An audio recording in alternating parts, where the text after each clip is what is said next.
আল্লাহ রাব্বুল আলামিন পবিত্র কোরআনে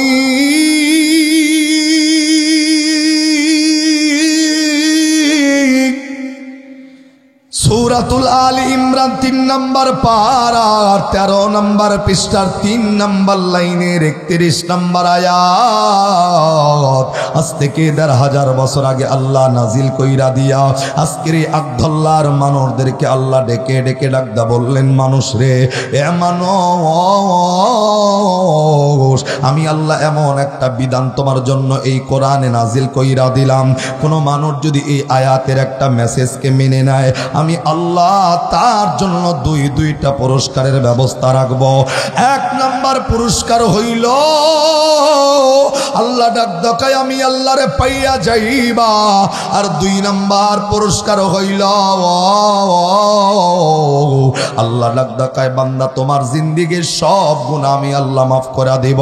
হে বন্ধু, এই আয়াতের মেসেজটা কেমনে মানলে? এই ২টা পুরস্কারে আল্লাহ আপনারে ধন্য কইরা দেব। আল্লাহ এই পবিত্র কোরআনে সূরাতুল আলী ইমরান ৩ পারার ১৩ পৃষ্ঠার ৩ নম্বর লাইনের ৩১ নম্বর আয়াত আল্লাহ নাজিল কইরা দিয়া মানুষদেরকে আল্লাহ ডেকে ডেকে ডাক দিয়া বললেন, কুল ইন কুনতুম তুহিব্বুনাল্লাহ ফাত্তাবিউনি ইউহিব্বুকুমুল্লাহ ওয়া ইয়াগফির লাকুম যুনুবাকুম আল্লাহু গফুরুর রহিম।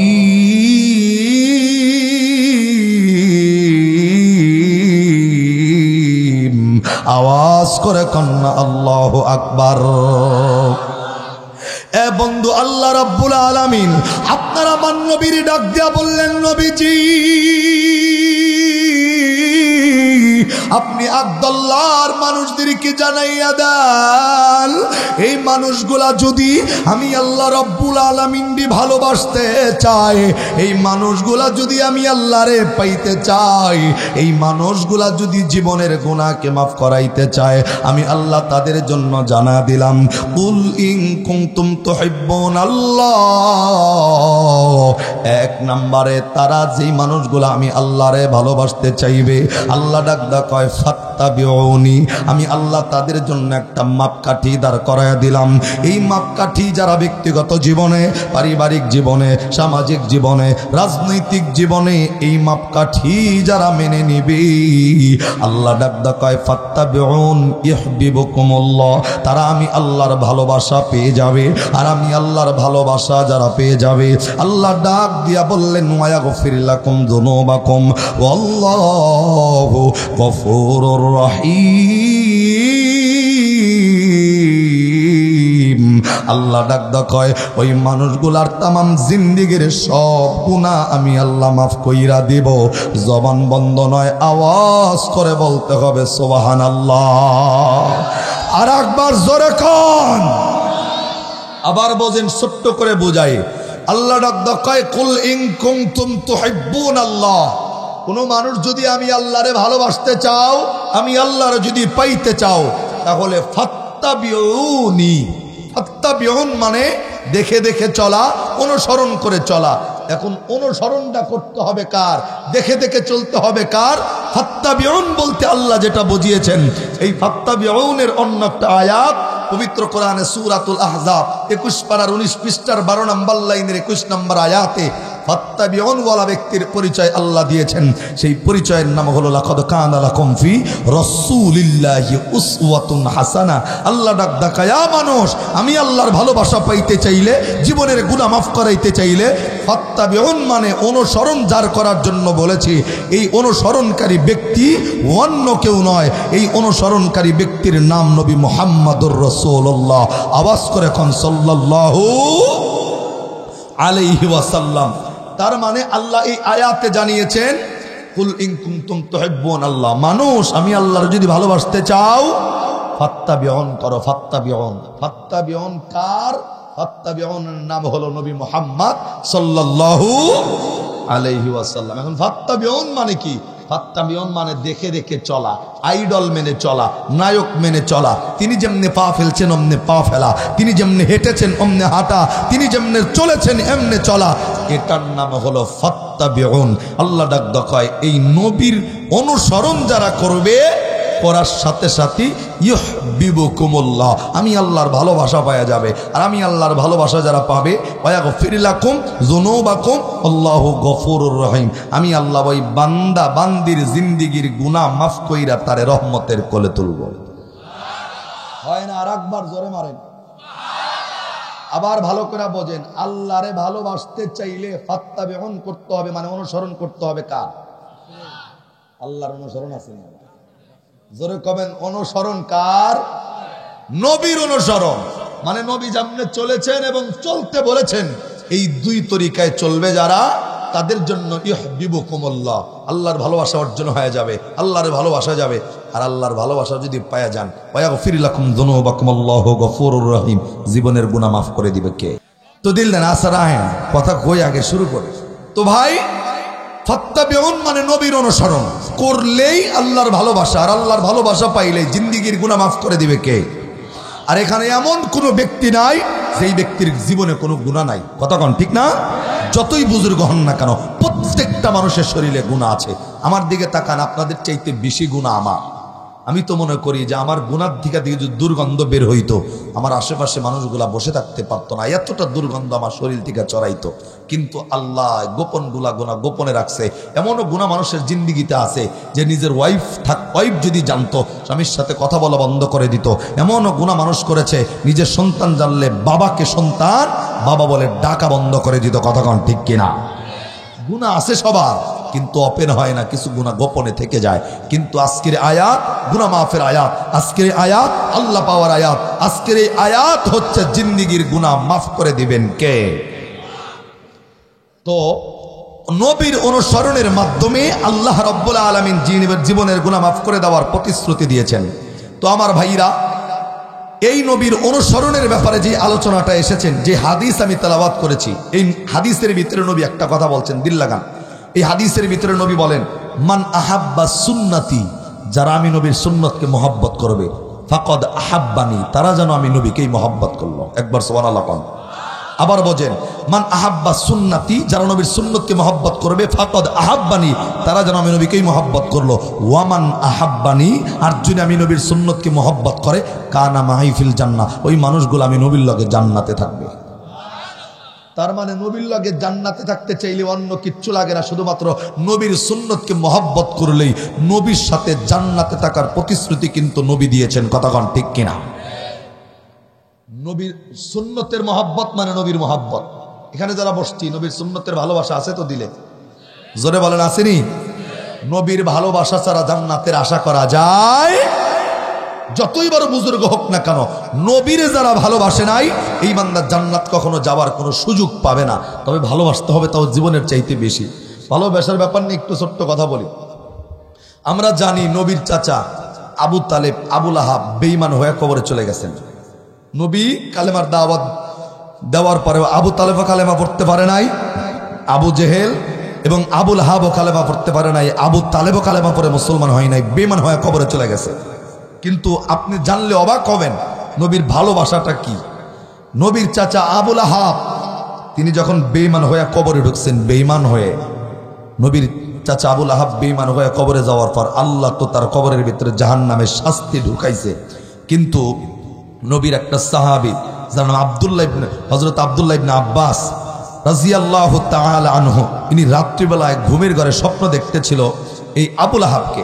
তবে আমি আপনাকে যেটা বলতে চাই, আবুল আহাব কাফের, বেঈমান হয়ে কবরে ঢোকার পরেও জাহান্নামের আগুন তার উপর চলতেছে প্রতীয়মান।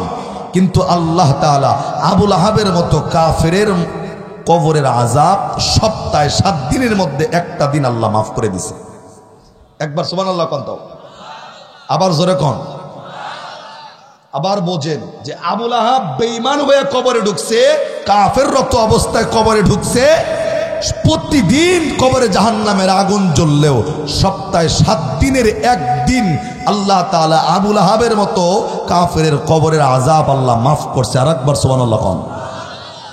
এখন এই কথাটা কেমন হইল যে কাফেরের কবরের আযাব আবার মাফ হয়, মুশরিকের কবরের আযাব একদিন মাফ হওয়ার পিছনের কারণ কি? এটার কারণের ব্যাপারে কিতাবের ভাষায় আলোচনা এসেছেন। আল্লামা জমিরউদ্দিন ননপুরি রহমাতুল্লাহি আলাইহি তিনি তার কিতাবের ভাষায় লেখেন যে নবীর সাহাবী হযরত আব্বাস রাদিয়াল্লাহু তাআলা আনহু রাত্রিবেলায় ঘুমের ঘরে একদিন স্বপ্ন দেখতেছিল যে আবুল আহাব জাহান্নামের আগুনে জ্বলতেছে। তো আবুল আহাব যখন জাহান্নামের আগুনে জ্বলে, আব্দুল্লাহ ইবনে আব্বাস রাদিয়াল্লাহু তাআলা আনহু ইনি আবুল আহাবকে রাত্রিবেলায় ঘুমের ঘরে স্বপ্ন দেখে ডাক দেয়, আয় আবুল আহাব, তুমি তো বেঈমান হয়ে কবরে ঢুকছো, তুমি তো মুশরিক হয়ে কবরে ঢুকছো। আল্লাহ তাআলা তোমার সাথে কি ধরনের আচরণ করে একটু জানতে চাই, বলো। মানে আল্লাহ কি আচরণটা করে এটা একটু বলো। আবুল আহাব চোখের পানি ছাইরা দিয়া বলতেছে, ভাই আল্লাহ তাআলা আমাকে জাহান্নামের আগুন জ্বালায়া দিছে ঠিকই, সপ্তাহে 7 দিনে আমি জাহান্নামের আগুনে জ্বলি, মাসে 30 দিন জাহান্নামের আগুনে জ্বলি, বছরে 365 দিন জাহান্নামের আগুনে জ্বললেও সপ্তাহে একটা দিনের জন্য আল্লাহ তাআলা আমি আবুল আহাবের কবরের আযাবটা একটা দিনের জন্য আল্লাহ মাফ করে দিছে। বিষয়টা মানে যে অকল্পনীয়। আরে মুশরিকের কবরের আযাব একদিনের জন্য মাফ হওয়ার পিছনে কারণ কি? যদি সপ্তাহে একদিন মাফ হয়, মাসে 4 দিন, কথা কোন ঠিক না? মাসে 4 দিন যদি হয় তাহলে 4 বারং 36 না কত, 4 বারং 48 দিন, মানে এই বছরে 48 দিনের জন্য আবুল আহাবের মতো কবরের আযাব মাফ করে দিছে কে? কেন?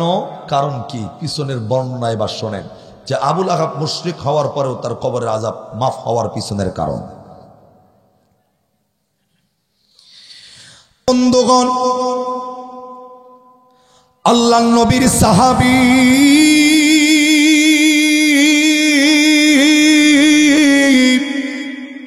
হযরত আব্দুল্লাহ ইবনে আব্বাস রাদিয়াল্লাহু তাআলা আনহু বন্ধু রাত্রির অন্ধকারে নিজের বিছানায় ঘুমাইয়া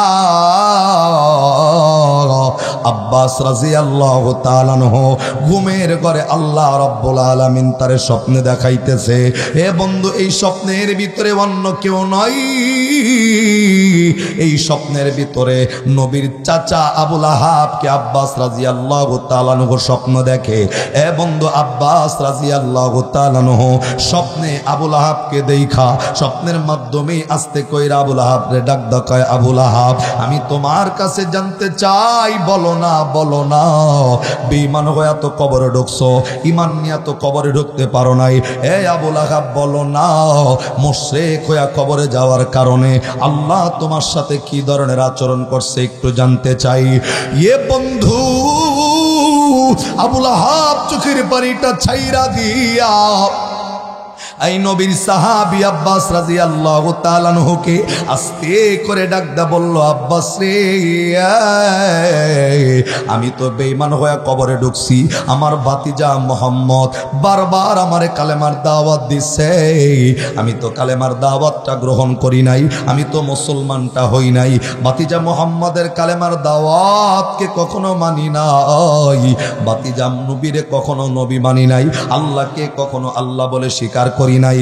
কিন্তু আব্বা শুনে নাও, শুনে নাও, আমি বেঈমান হয়ে কবরে ঢুকলেও আল্লাহ রাব্বুল আলামিন সপ্তাহে একটা দিনের জন্য আমি আবুল আহাবের কবরের আযাব আল্লাহ মাফ কইরা দিছে। জবান বন্ধ নয়, আওয়াজ করে কন্যা সুবহানাল্লাহ। আব্বাস রাদিয়াল্লাহু তাআলা আনহু এ বন্ধু অবাক হইয়া ডাক দিয়া বললেন, আবুল আহাব, আমি জানতে চাই তোমার মতো কাফিরের কবরের আযাব সপ্তাহে একদিনের জন্য কেমনে মাফ হইয়া যায়? এ আবুল আহাব, বলো না বলো না বলো না, তোমার মতো কাফিরের আযাব আবার কেমনে মাফ হয়? সপ্তাহে যদি একদিন মাফ হয়, তার মানে মাসে 4 দিন মাফ, বছরে 48 দিন তোমার কবরের আযাবটা কেমনে মাফ হয় জানতে চাই। আস্তে করে নবীর চাচা আবুল আহাব এ বন্ধু আব্বাস রাদিয়াল্লাহু তাআলা আনহুকে স্বপ্নের মাধ্যমে ডাক দেখায়, বন্ধু রে, আমার কবরের আযাবটা মাফ হওয়ার পিছনের কারণ হইল আমি তো নবীর চাচা লাগি। এ আব্বাস, শুনে নাও, শুনে নাও, আমি একদিন সকাল বেলায় আমি আমার নিজের বাড়ির সামনে দাঁড়ানো ছিলাম, আমি যখন দুনিয়ার জমিনে জীবিত। সকালবেলায় একদিন নিজের বাড়ির সামনে আমি দাঁড়ানো, যেই দিন দাঁড়াচ্ছিলাম সেই দিনটা ছিল সোমবারের দিন, অর্থাৎ ভাতিজা মুহাম্মদ এখনো পর্যন্ত দুনিয়াতে জন্মগ্রহণ করে নাই, নবুয়তের দায়িত্বটাও পাই নাই। আমি যখন বাড়িতে আমার বাড়ির সামনে দাঁড়ানো, হঠাৎ কইরা আমার একটা কৃত দাসী ছিল, দাসী, যেই দাসীটাকে সারা জীবনের জন্য আমি ক্রয় করেছিলাম। এ আব্বা শুনে নাও, শুনে নাও, যেই দাসীটাকে আমি সারা জীবনের জন্য আমি আমার বাড়িতে ক্রয় করে রেখেছি, একদিন সকাল বেলায় দাসীটা দৌড়াইয়া আমি আবুল আহাবের সামনে আইসা আমারে ডেকে ডেকে ডাকদা বললেন, আবুল আহাব তুমি এই জায়গায় দাঁড়ানো, তুমি কি জানো তোমার একজন ভাই ছিল, এই ভাইয়ের নাম হলো আব্দুল্লাহ, তোমার সেই ভাই তো দুনিয়ার থেকে আগেই বিদায় নিছে, তুমি কি খবর জানো তোমার সেই মৃত ভাইয়ের ঘরে আল্লাহ রাব্বুল আলামিন আজকে সুবহে সাদেকের সময় একটা পুত্র সন্তান জন্ম দিছে। জবান বন্ধ নয়, আওয়াজ করে কন্যা সুবহানাল্লাহ। আবুল আহাব স্বপ্নের মাধ্যমে ডাক দিয়া বলতেছেন, আব্বা শুনে নাও, আমার ভাই আব্দুল্লাহর ঘরে একটা পুত্র সন্তান জন্ম নিয়েছে। আমার দাসী যখন আমাকে খবরটা পৌঁছাইয়া দিল, এ আব্বা শুনে নাও, আমি জানতাম না এই সন্তানটা নবী মুহাম্মদ হবে, আমি তো শুধুমাত্র আমার ভাতিজা যে হইছি, এই ভাতিজার সংবাদটা পাইয়া চাচা হিসাবে অন্তরের ভিতরে একটু আনন্দ লাগছে, একটু মহব্বতটা জাগছে। আমিও আপনাকে বলবো, ভাইয়ের সাথে যতই মিল না থাকুক, ভাইয়ের ঘরে যদি ভাতিজা জন্ম নেয়, চাচার অন্তরের ভিতরে শান্তি লাগে কি লাগে না? এ বন্ধু, ঠিক এমনি আবুল আহাব ডাকদা বলতেছেন, বন্ধুরে আমার ভাইয়ের ঘরে যখন ভাতিজা মুহাম্মদ জন্ম নিয়েছে, আমি জানি নাই এই ভাতিজাই নবী মুহাম্মদ হবে। আমি তো শুধুমাত্র ভাতিজা হিসাবে ভাতিজার জন্মের সংবাদটা শুই না, আমার দিলের ভিতরে একটা শান্তি লাগছে, আমার দিলের ভিতরে একটা মহব্বত জাগছে।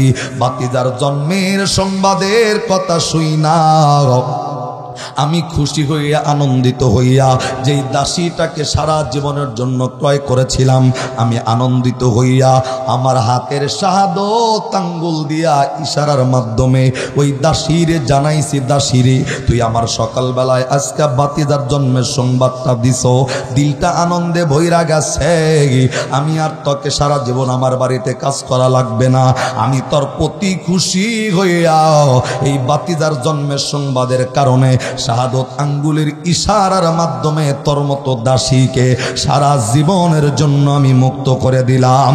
জবান বন্ধ নয়, আওয়াজ করে সুবহানাল্লাহ। আমার ভাইরা আবুল আহাব ডাকদা বললেন, আব্বাশ্রী আমি শুধুমাত্র ভাতিজার মুহাম্মদের জন্মের সংবাদ শুই না, আমার কেনা গোলাম কেনা দাসীকে সারা জীবনের জন্য মুক্ত কইরা দিছি। আমি তো জানতাম না এটা নবী হবে, কিন্তু বাতিজা হিসাবে মহব্বত কইরা এই দাসীকে যে শাহাদত আঙ্গুল দেয়া ইশারা করা মুক্ত করেছি, আমার মালিকের দরবারে নবীর প্রতি এতটুক ভালোবাসা আল্লাহ কবুল কইরা নিছে। জবান বন্ধ নয়, আর একবার কন লাগবো সুবহানাল্লাহ। আমার ভাইরা রে, আবুল আহাব ডাকদা বলতেছেন, বন্ধু আমি যেই দিনটা এই শাহাদত আঙ্গুলের ইশারার মাধ্যমে আমি আমার ভাতিজাকে জন্মের সংবাদের কথা শুই না দাসী মুক্ত কইরা দিছি, ওই দিনটা ছিল সোমবারের দিন, অর্থাৎ এই সোমবারের দিনের এই শাহাদত আঙ্গুলের আমলটা আল্লাহ কবুল করছে। আমি যখন কবরে চলে আসছি, ভাতিজা মোহাম্মদ বারবার কালেমার দাওয়াত দিছে, মানি নাই, অনেকবার আল্লাহর দাওয়াত দিছে, মানি নাই, তাওহীদের দাওয়াত দিছে, মানি নাই, কোরআন কোরআনের কথা মানি নাই, কিন্তু বেঈমান হইয়া কবরে আসার পরে আল্লাহ পাক রব্বুল আলামিন যখন আমার কবরে জাহান্নামের আগুন জ্বালাইয়া দিছে রে, এই সপ্তাহে 7 দিন যাইতে যাইতে যখন সোমবারের দিনটা চলে আসে, ওই সোমবারের দিন ফজরের নামাজের সময়, ফজরের নামাজের পর থেকে নিয়া আমার ওই শাহাদত আঙ্গুল দিয়ে ইশারা কইরা যে দাসীকে বাতিজার জন্মের সংবাদে মুক্ত করছিলাম, আল্লাহ যে এই শাহাদত আঙ্গুলটা কবুল করছে নবীকে মহব্বত করার কারণে, নবী হিসাবে নয় বাতিজা হিসাবে মহব্বত করার কারণে আল্লাহর দরবারে এই আঙ্গুলটা কবুল হয়ে যাওয়ার পর সপ্তাহে সোমবারের দিনটা যখন চলে আসি, আসমান থেকে আল্লাহ প্রদত্ত আমার এই আঙ্গুল দিয়া কিছু রহমতের পানিগুলা বের হয়, আর এই পানিগুলা যখন আমি চুষে চুষে খাইতে থাকি, আল্লাহ এই পানি খাওয়ার বরকতের কারণে সপ্তাহে একদিনের জন্য আল্লাহ আমি আবুল আহাবের মতো কাফেরের কবরের আযাব ওই রহমতের পানি পান করার কারণে আল্লাহ মাফ করে দিয়েছে। জবান বন্ধ নয়, আওয়াজ করে কন্যা সুবহানাল্লাহ। আর একবার জোরে। এ বন্ধু, এর জন্য নবীর বর্ণনা হইল মান আহাব্বা সুন্নতি ফাকাদ আহাব্বানি ওয়া মান আহাব্বানি কানা মাই ফিল জান্নাহ। এ বন্ধু, আগের আয়াত হইল কোন মানুষ যদি আল্লাহরে ভালোবাসা জীবনের গুনাহ মাফ করাইতে চায়, তাহলে নবীর মহব্বত, নবীকে অনুসরণের মাধ্যমে নবীর ভালোবাসাও অর্জন করা যাবে। এ বন্ধু, জীবনের গুনাহকেও মাফ করানো যাবে। এ বন্ধুরে, এর জন্য আবুল আহাবের মতো কাফের হওয়ার পরেও নবী হিসাবে নয় বাতিজা হিসাবে মহব্বত করার কারণে সপ্তাহে একদিনের জন্য কবরের আযাবটা মাফ করে দিয়েছেন কে?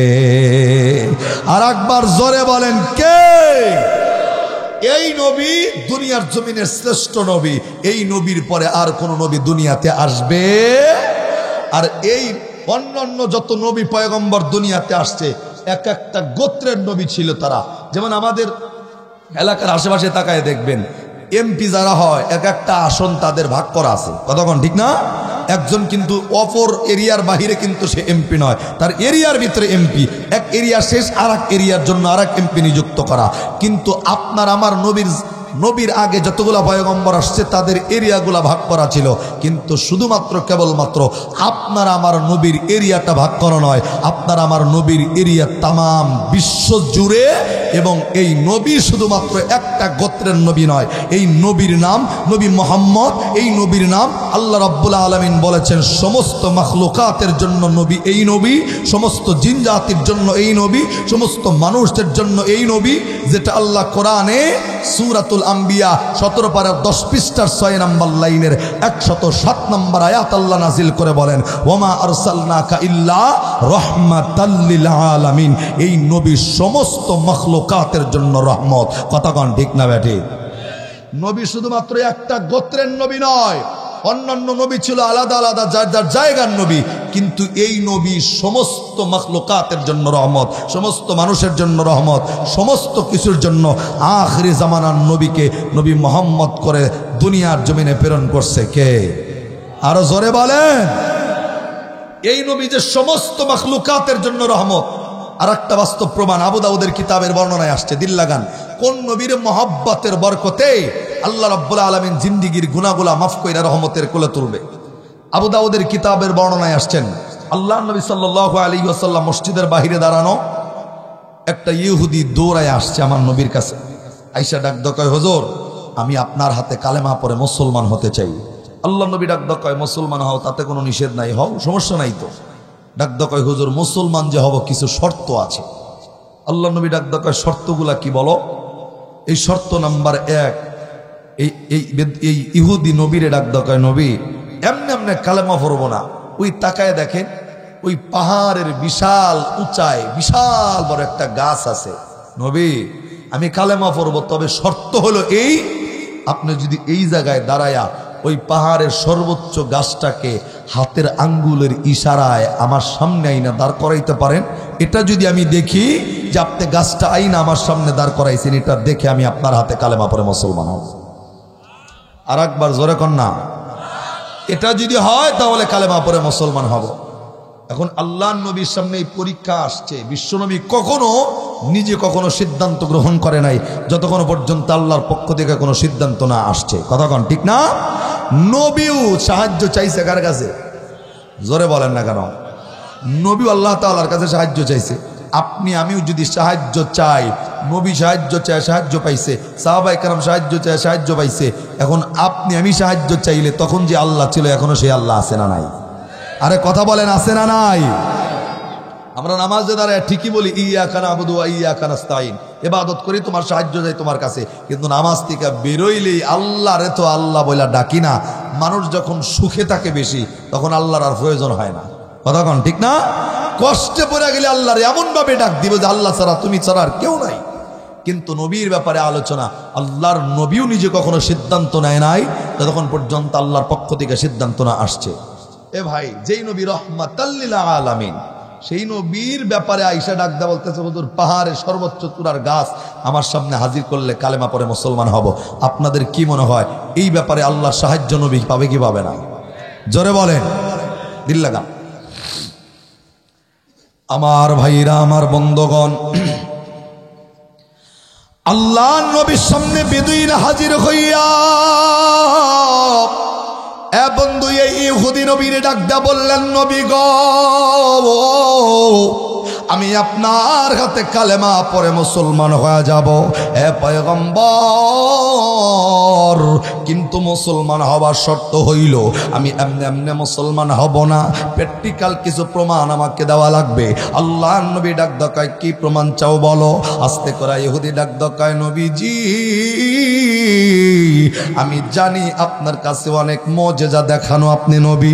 এ পয়গম্বর, আমি কালেমা পড়ে মুসলমান হব ঠিকই, ওই যে পাহাড়ের সর্বোচ্চ চূড়ায় একটা গাছ দেখা যায়, আপনি যদি এই জায়গায় দাঁড়াইয়া, আমার সামনে দাঁড়াইয়া, আপনার হাতের শাহাদত আঙ্গুলের ইশারার মাধ্যমে ওই পাহাড়ের সর্বোচ্চ চূড়ার গাছটা আমি ইহুদির সামনে যদি হাজির কইরা দিতে পারেন, আমি ওয়াদা দিতেছি, প্রমিস করতেছি, আমি আপনার হাতে কালেমা পড়ে মুসলমান হয়ে যাব। একবার আওয়াজ করে কন্যা সুবহানাল্লাহ। বন্ধু, আল্লাহর নবী আল্লাহর কাছে সাহায্য চাইছেন। আল্লাহরে ডাক দিয়া বললেন, মাবুদ, ইহুদি কালেমা পড়ে মুসলমান হইতে চায়, কিন্তু পাহাড়ের সর্বোচ্চ চূড়ার গাছটা তার সামনে হাজির করা লাগবে। আল্লাহ ডাক দেয়, নবীজি টেনশনের কোনো কারণ নাই, আমি আপনার জন্য সব কিছুর ব্যবস্থা করে রাখছি। আল্লাহর নবী আখিরি জামানার পয়গম্বর, মালিকের কাছ থেকে সাহায্যটা পাইয়া আল্লাহ নবীরে শিখাইয়া দিছে, নবী গো, জবানে কিচ্ছু কমন লাগবো না, জবানও খোলার প্রয়োজন নাই। আপনার হাতের ভিতরে যে আঙ্গুলগুলা আমি দিছি, আপনি এই আঙ্গুলের ভিতর থেকে শাহাদত আঙ্গুলটা বের কইরা একবার যদি আপনি ওই গাছকে ইশারা করেন, আমি আপনার আঙ্গুলের ইজ্জতের বরকতের কারণে ওই পাহাড়ের সর্বোচ্চ চূড়ার গাছ আপনি নবীর সামনে হাজির করে দেব। জবান বন্ধ নয়, আওয়াজ করে কন্যা সুবহানাল্লাহ। বন্ধু, আল্লাহর নবী, বিশ্ব নবী, আখিরি জামানার পয়গম্বর, মালিকের মদত পাইয়া আস্তে কইরা শাহাদত আঙ্গুলটার ইশারার মাধ্যমে এ বন্ধু গাছের দিকে লক্ষ্য কইরা আল্লাহ নবী যখন শাহাদত আঙ্গুল দিয়া গাছটারে ইশারা করছে, ইশারা করতে দেরি ওই পুরা গাছ সহ, গাছের শিকল পাকল সহ আমার নবীর ইশারার মাধ্যমে নবীর সামনে হাজির হইতে দেরি হয় নাই। আর একবার আওয়াজ করে কন্যা সুবহানাল্লাহ। সাহায্য করছে কে? বন্ধু, আল্লাহর নবী ইহুদির ডাকদা বললেন, ইহুদি তুমি আমারে বলছো যদি গাছ আমার সামনে হাজির হইয়া যায়, কালেমা পড়ে মুসলমান হইয়া যাইবা, গাছ তো আমি নবীর সামনে হাজির হইল, এ ইহুদি বলো না, বলো না এইবার কি কালেমা পড়ে মুসলমান হইবা কিনা? ইহুদি আস্তে করে আসলেও মুসলমান হওয়ার জন্য তো আসে নাই, ইহুদি আইছে আমার নবীরে পরীক্ষা করার জন্য। আমার নবীর সামনে ইহুদি ডাক দেয়, নবী গো, গো আমি মুসলমান হব ঠিকই, শুধুমাত্র গাছ আসছে এটা দেখাই মুসলমান হব না। এ পয়গম্বর মুসলমান হব ঠিকই, গাছ আসার মাধ্যমেই মুসলমান হব না। এ নবী আপনি যদি আমার সামনে এই গাছটা যেমনে দাঁড়াইছে, মানুষ যেমনে কথা কয়, আপনি নবী যদি মুজিজা দেখাইয়া এই গাছের জবান যদি খুলতে পারেন, এই গাছ যদি তার ভিতর থেকে কালেমা সাক্ষীটা দেয়, এই গাছ যদি আপনি নবীর নবুয়তের সাক্ষী দেয়, আমি ওয়াদা দিলাম, প্রমিস করতেছি, এই গাছ যদি আপনি নবীর চিনি, এই গাছ যদি আপনি নবীর রহমাতাল লিল আলামিন চিনে নাই, আমার সামনে যদি এটা প্রমাণিত হয়, আমি বেদুইন আর দেরি করব না, এই গাছের কালেমা পড়া দেখা আমি আপনার হাতে কালেমা পড়ে মুসলমান হব। আর একবার আওয়াজ করে কন্যা সুবহানাল্লাহ। এ বন্ধু, আল্লাহ রাব্বুল আলামিন তো আলিমুল গায়ব, আল্লাহ তো আলিমুম বিদাতিস সুদূর। আস্তে কইরা মালিক রে ডাক দিছে নবী, আল্লাহ ডাক দেখায় মাবুদ, তাকাইয়া দেখো লোকটা মুসলমান হইব ঠিকই, কিন্তু এই গাছের জবান দিয়া কালেমা বের করলে, এই গাছ যদি আমি নবীরে চেনে, এই গাছের জন্য যদি আমি রহমত হই, মাবুদ এই গাছের জবানটা তুমি খুইলা দাও। এই গাছ যদি মানুষের সামনে সাক্ষী দেয়, এই গাছ যদি বেদুইনের সামনে সাক্ষী দেয়, এই গাছ যদি এই ইহুদির সামনে সাক্ষী দেয়, তাহলে ইহুদি কালেমা পড়ে মুসলমান হবে। আল্লাহ রাব্বুল আলামিনের নবী মালিকের কাছে সাহায্য চাইতে দেরি, শুধু গাছের এক জায়গার জবান খুইলা যায় নাই, রহমাতাল লিল আলামিন হিসাবে এই গাছের পাতার জবান খুলছে, এই গাছের ডালের জবান খুলছে, এই গাছের বডির জবান খুলছে, এই গাছের চামড়ার জবান খুলছে, এই গাছের শিকলের জবান খুইলা গেছে। প্রত্যেকটা জায়গা থেকে শুধু আওয়াজ দিতেছে, আশহাদু আল্লাহ ইলাহা ইল্লাল্লাহু ওয়াহদাহু লা শারীকা লা ওয়া আশহাদু আন্না মুহাম্মাদান আবদুহু ওয়া রাসূলুহু। আওয়াজ করে কন্না আল্লাহু আকবার। আবদু বেদুইন চাইছে এই গাছ যদি সাক্ষী দেয় কালেমা পড়ব, বেদুই ইহুদি চাইছিল এক জায়গায় সাক্ষী দিলে মুসলমান হবে। এ বন্ধু, নবীর সাক্ষী তো এক জায়গায় থেকে দেয় নাই, এই ইহুদির সামনে গাছের পোড়া বডি প্রত্যেকটা জায়গা থেকে আমার নবী যে রহমাতাল লিল আলামিন এটা সাক্ষী, এই গাছের প্রত্যেকটা জায়গার জবান দিয়ে আল্লাহ বের কইরা শুনাইছি। আর একবার আওয়াজ করে কন্যা সুবহানাল্লাহ। বন্ধুরে, আপনার আমার নবী ডাক দিয়া বললেন, ইহুদি ওয়াদা দিছিল এই গাছ কালেমা পড়লে মুসলমান হইয়া যাইবা। গাছ তো কালেমাও পড়ছে, ওয়াদা দিছিল গাছ এই জায়গায় আইলে মুসলমান হইবা, গাছ এই জায়গায় আইছে, কালেমাটাও পড়ছে, এইবার মুসলমান হইবা নাকি বলো? আস্তে করে ইহুদি ডাক দেখায়, নবী গো মুসলমান হব ঠিকই, আমি তো দেখছি গাছ কালেমাটা পড়ছে, কিন্তু নবীজি আপনার কাছে আর একটা লাস্ট আবদার আমি জানাবো। মুসলমান হব ঠিকই, কিন্তু লাস্টের আবদার হইল এই গাছটা যেই জায়গায় ছিল, নবী আপনি যদি আবার হাতের ইশারায় গাছটাকে ওই জায়গায় পাঠাইতে পারেন, আমি ইহুদি ওয়াদা দিতেছি, প্রমিস করতেছি, শপথ করতেছি, এই গাছটা আবার আগের জায়গায় যদি চইলা যায়, আমি ইহুদির সাথে সাথে কালেমা পড়ে মুসলমান হব। আর একবার আওয়াজ করে সুবহানাল্লাহ। বন্ধু, আবু দাউদের কিতাবের বর্ণনা হইল, নবী যে রহমাতাল লিল আলামিন, যে যেটা আল্লাহ কোরআনে এ বন্ধু সূরা আম্বিয়ার 17 পারার 10 পৃষ্ঠার 6 নম্বর লাইনের 107 নম্বর আয়াতে আল্লাহ নাজিল করছে। এটার প্রমাণ আল্লাহ আরো দেখানোর জন্য আল্লাহ নবীরে ডাক দেখায়, নবী গো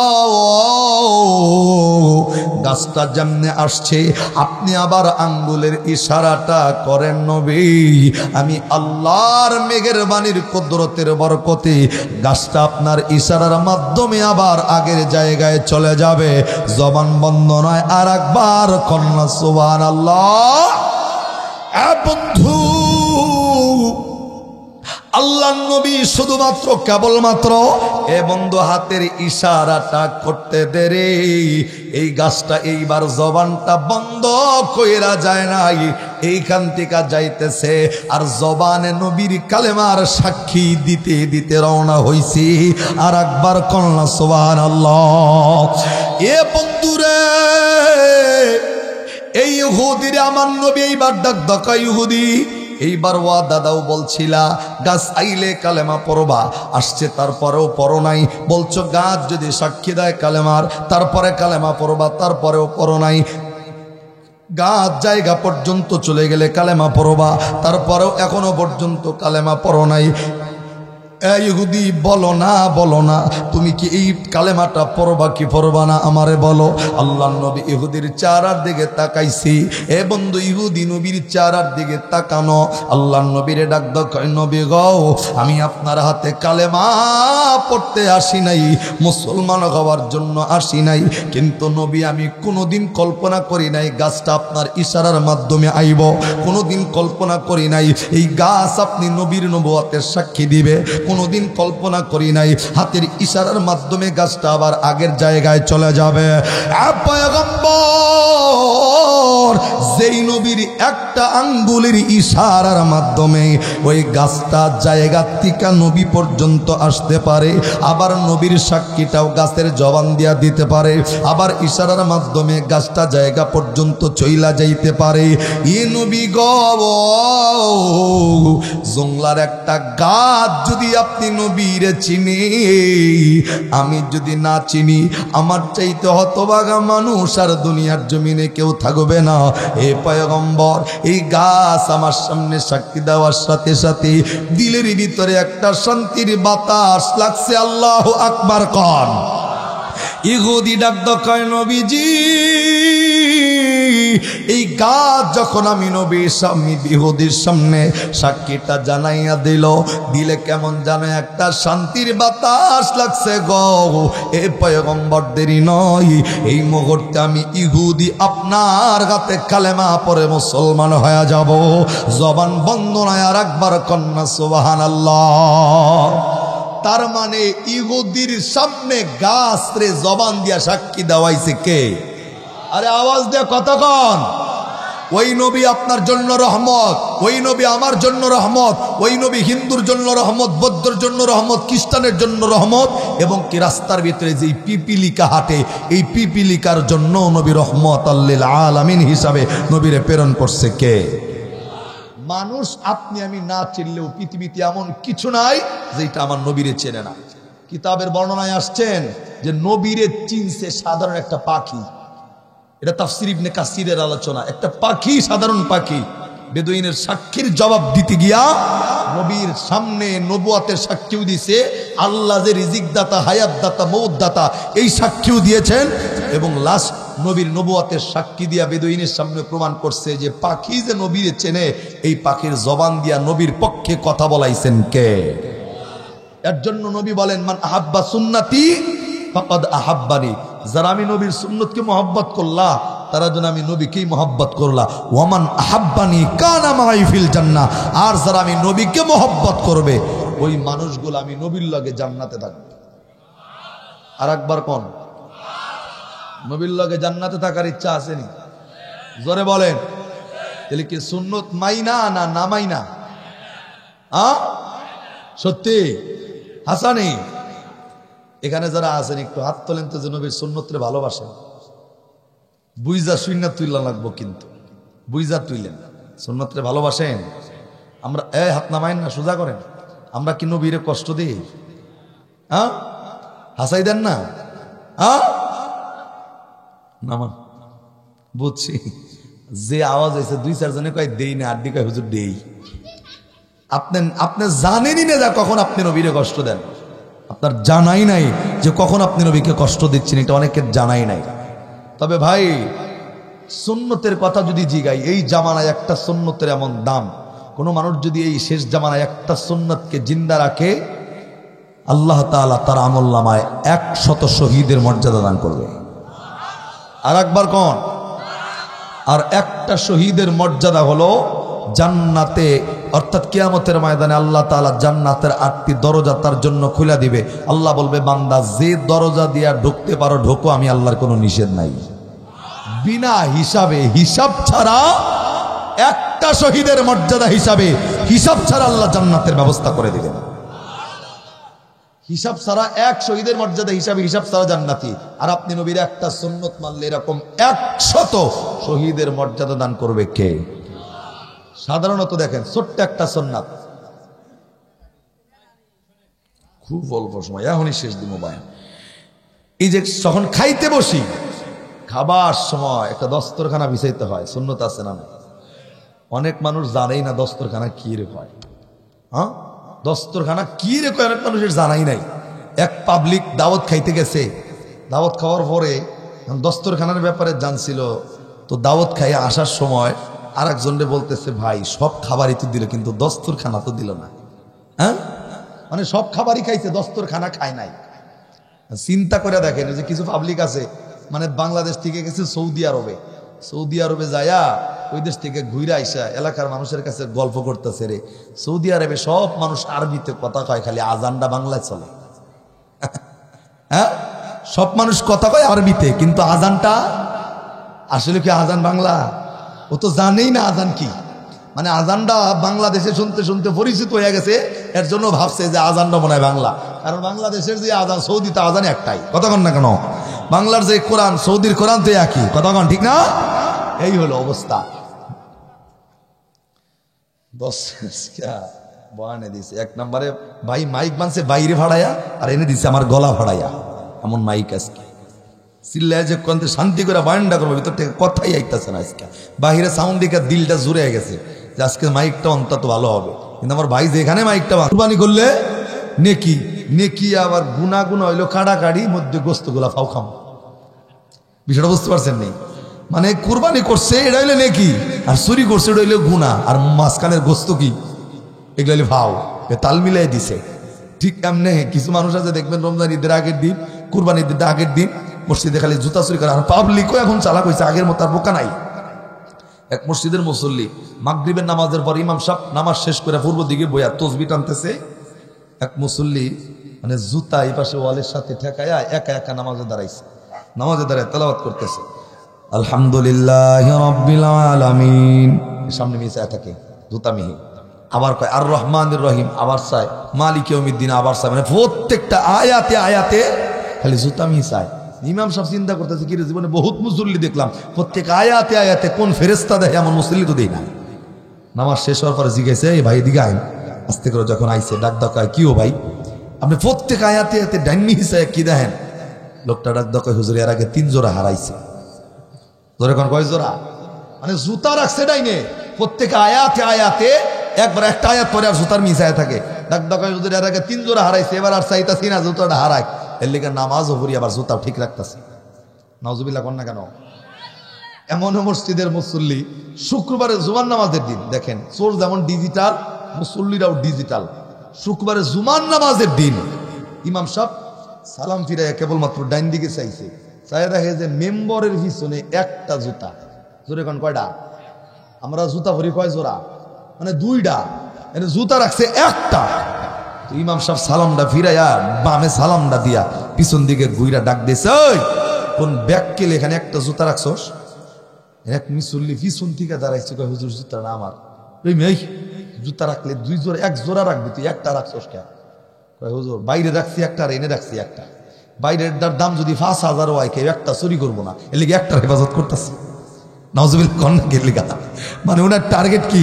জুতা 2 জোড়া এক লগে থাকলি না হারাইবো, আর একটা যদি থাকে কোনো চোর ওই জুতাটা নিত না, এর লিগে একটার হেফাজত চলতেছে।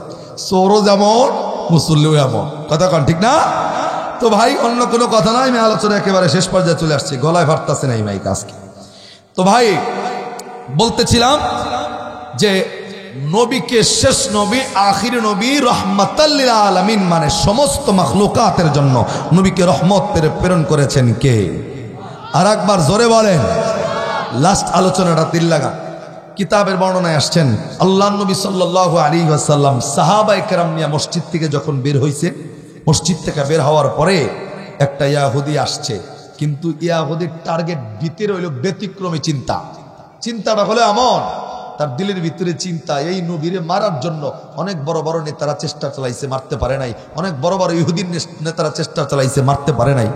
এই ইহুদি নবীরে মারার জন্য, মানে ছোট্টবেলার থেকে একটা বাচ্চা কুকুর তিনি তার বাড়িতে লালন পালন করেন। কিতাবে আসছেন রহমাতাল লিল আলামিন, তার নবী কেন নবী, আপনি আমি না চললেও পৃথিবীর জমিনে যে মাখলুকাত গুলা, পিপিলিকা পর্যন্ত, উট পর্যন্ত, পাখি পর্যন্ত, কুকুর পর্যন্ত যে আমার নবীকে চিনত, আল্লাহ যে চিনার ব্যবস্থা করে দিয়েছেন, এই আলোচনা তার বাস্তব প্রমাণ।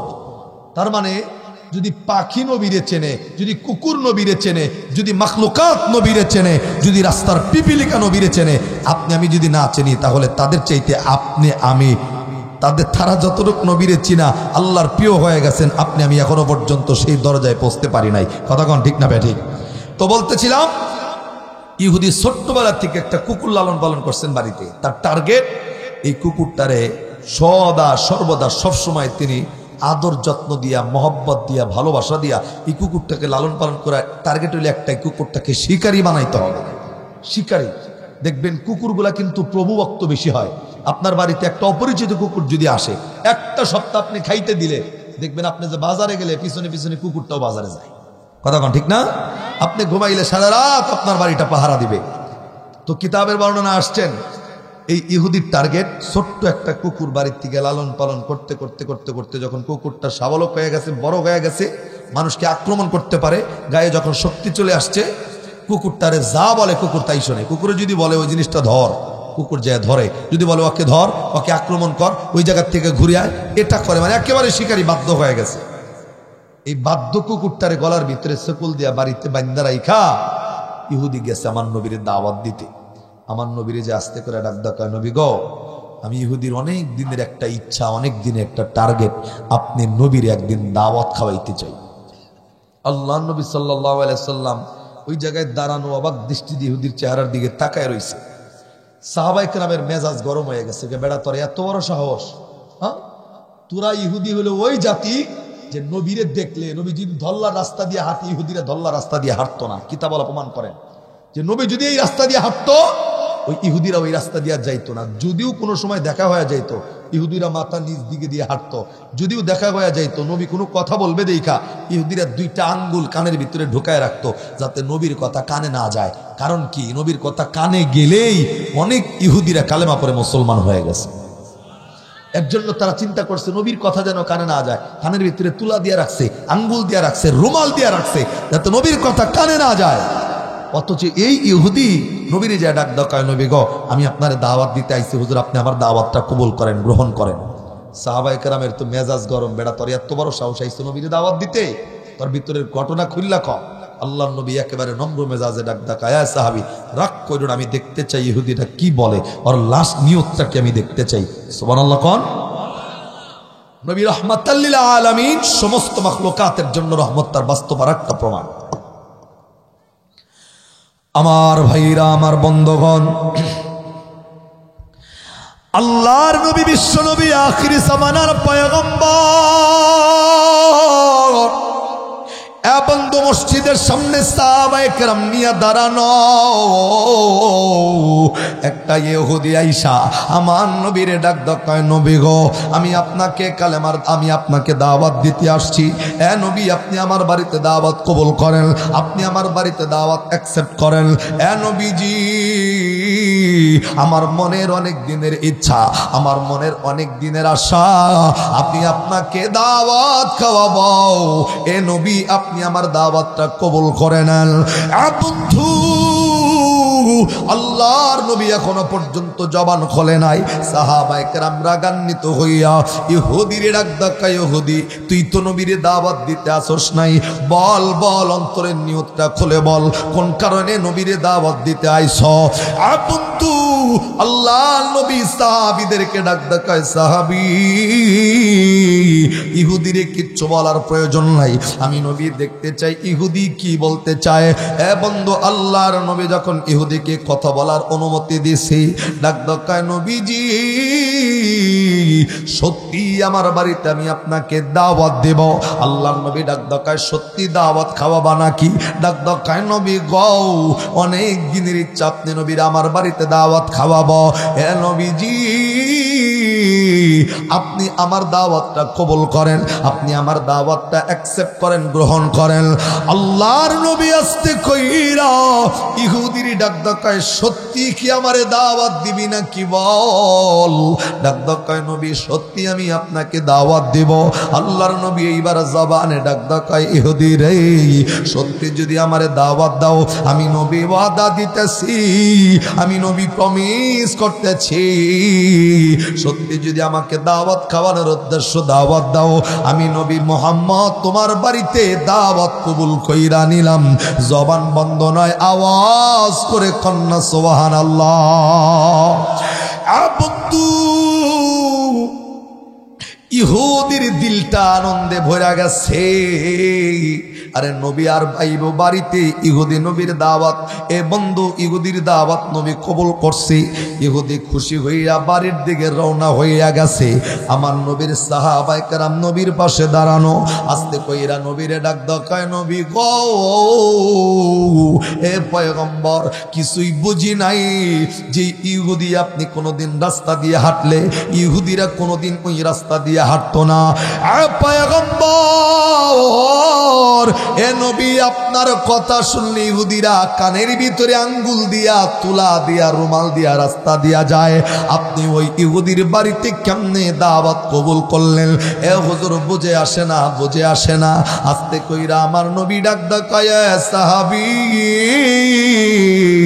আমি নবী দাওয়াত কবুল করার পিছনের একমাত্র কারণ হইল, এ সাহাবী শুনে নাও, আমি নবী ওর বাড়িতে দাওয়াত খাওয়ার উদ্দেশ্য শুধু দাওয়াত কবুল করি নাই, আমি দাওয়াত কবুল করার পিছনের আর একটা কারণ আছে। আমার নবীর কারণ শোনার জন্য সাহাবায়ে কেরাম ডাক দেয়, নবী গো বলেন না আপনি নবী কোন কারণে দাওয়াতটা কবুল করলেন? বন্ধু আস্তে কইরা আমার নবী ডাক দেয়, সাহাবী আমি নবী দাওয়াত কবুল করার পিছনের কারণ হইল হেদায়েতের মালিক তো আমি নবী নয়, হেদায়েতের মালিকের নাম কি? আরে আওয়াজ দিয়া বলে কার নাম কি? বন্ধু আচ্ছা বলতেছি আল্লাহু আকবার, জোরে খান আল্লাহু আকবার, আর একটু জোরে খান আল্লাহু আকবার। বন্ধু দিল লাগান। আল্লাহর নবী ইহুদির সাহাবায়ে কেরামরে ডাক দেয়, সাহাবী আমি নবী দাওয়াত কবুল করার পিছনের কারণ হইল হেদায়েতের মালিক আমি নবী না, হেদায়েতের মালিকের নাম কি? চিল্লা জোরে কন, আর একটু জোরে বলেন হেদায়েতের মালিকের নাম কি? বন্ধু ওলামায়ে কেরাম মানুষকে হেদায়েত দিতে পারবে না, পৃথিবীর জমিনের কোনো বক্তা কোনো মানুষকে হেদায়েত দিতে পারবে না, মসজিদের ইমাম কোনো মানুষকে হেদায়েত দিতে পারবে না। হেদায়েতের মালিক আল্লাহ ওলামায়ে কেরামের হাতে ছেড়ে দেয় নাই, হেদায়েতের মালিক আল্লাহ নবীর হাতেও ছেড়ে দেয় নাই। আল্লাহ তো ডাক দেয় তামাম বিশ্বের সকল মানুষের হেদায়েতের মালিকের নাম কি? বন্ধু আল্লাহর নবী সাহাবীদেরকে ডাক দিয়া বললেন, সাহাবী হেদায়েতের মালিক যেহেতু আল্লাহ, হেদায়েতের মালিক যেহেতু আমি নবী না, এর জন্য আমি ওর দাওয়াতটা কবুল করলাম। ওই ইহুদির বাড়িতে আমি যাব, ইহুদির বাড়িতে যাইয়া আমি ওরে একবার কালেমার দাওয়াত দিব, দুইবার কালেমার দাওয়াত দিব, তিনবার কালেমার দাওয়াত দিব। আমার আল্লাহ যদি চায় আমার কালেমার দাওয়াতের বরকতের কারণে ওই ইহুদির অন্তরে আমার আল্লাহ হেদায়েতের আলো জ্বালাইয়া দিবে। আর একবার সুবহানাল্লাহ জোরে কন। বন্ধু, আল্লাহর নবী, বিশ্ব নবী, আখিরি জামানার পয়গম্বর জোহরের নামাজ আদায়ের পর এ বন্ধু আস্তে আস্তে গাঁটি গাঁটি পা পা করে আমার নবী ইহুদির বাড়ির দিকে রওনা হইয়া গেছি। এ বন্ধু রে, আল্লাহ নবী ইহুদির বাড়ির সামনে যাওয়ার সাথে সাথে নবীর শব্দ পাইয়া, নবীর আওয়াজ পাইয়া ইহুদি ভিতরের বাড়ির থেকে দৌড়ায় বাইরে চলে আইছে। এ বন্ধু আমার নবীরে ডাক দেখায়, নবী গো, আপনি যে আমার বাড়ি পর্যন্ত আসলেন, আসতে তো কোনো অসুবিধা তো হয় নাই। এ নবী, আসতে তো কষ্ট তো আপনার হয় নাই, বলেন না। আমার নবী ডাক দেখায়া, ইহুদি, আমি নবী আসতে অসুবিধা হয় নাই, আমি নবী আসতে কোনো ধরনের কোনো প্রকার কষ্ট হয় নাই, শুধু এতটুক বুঝে রাখেন, ইহুদি বাড়িতে কুকুর লালন করছে, আমার নবীকে দুনিয়ার থেকে বিদায় করে দেওয়ার জন্য দাওয়াত দিছে ভালো মন মানসিকতা নিয়া, কিন্তু নবী বাড়িতে আসার পরেও এখনো তারা আসল চেহারা দেখায় নাই। নবীরে ডাক দেখায়, নবী গো, আপনি আসছেন অসুবিধা তো হয় নাই, এ নবী আসতে তো কষ্ট হয় নাই। তার মানে এই লোকটার চরিত্র হলো দুই প্রকার, মুখের ভিতরে হইল মধু, অন্তরের ভিতরে হইল বিষ। এই শ্রেণীর মানুষদেরকে আল্লাহ নবী মুনাফিক বলে আখ্যায়িত করেছেন।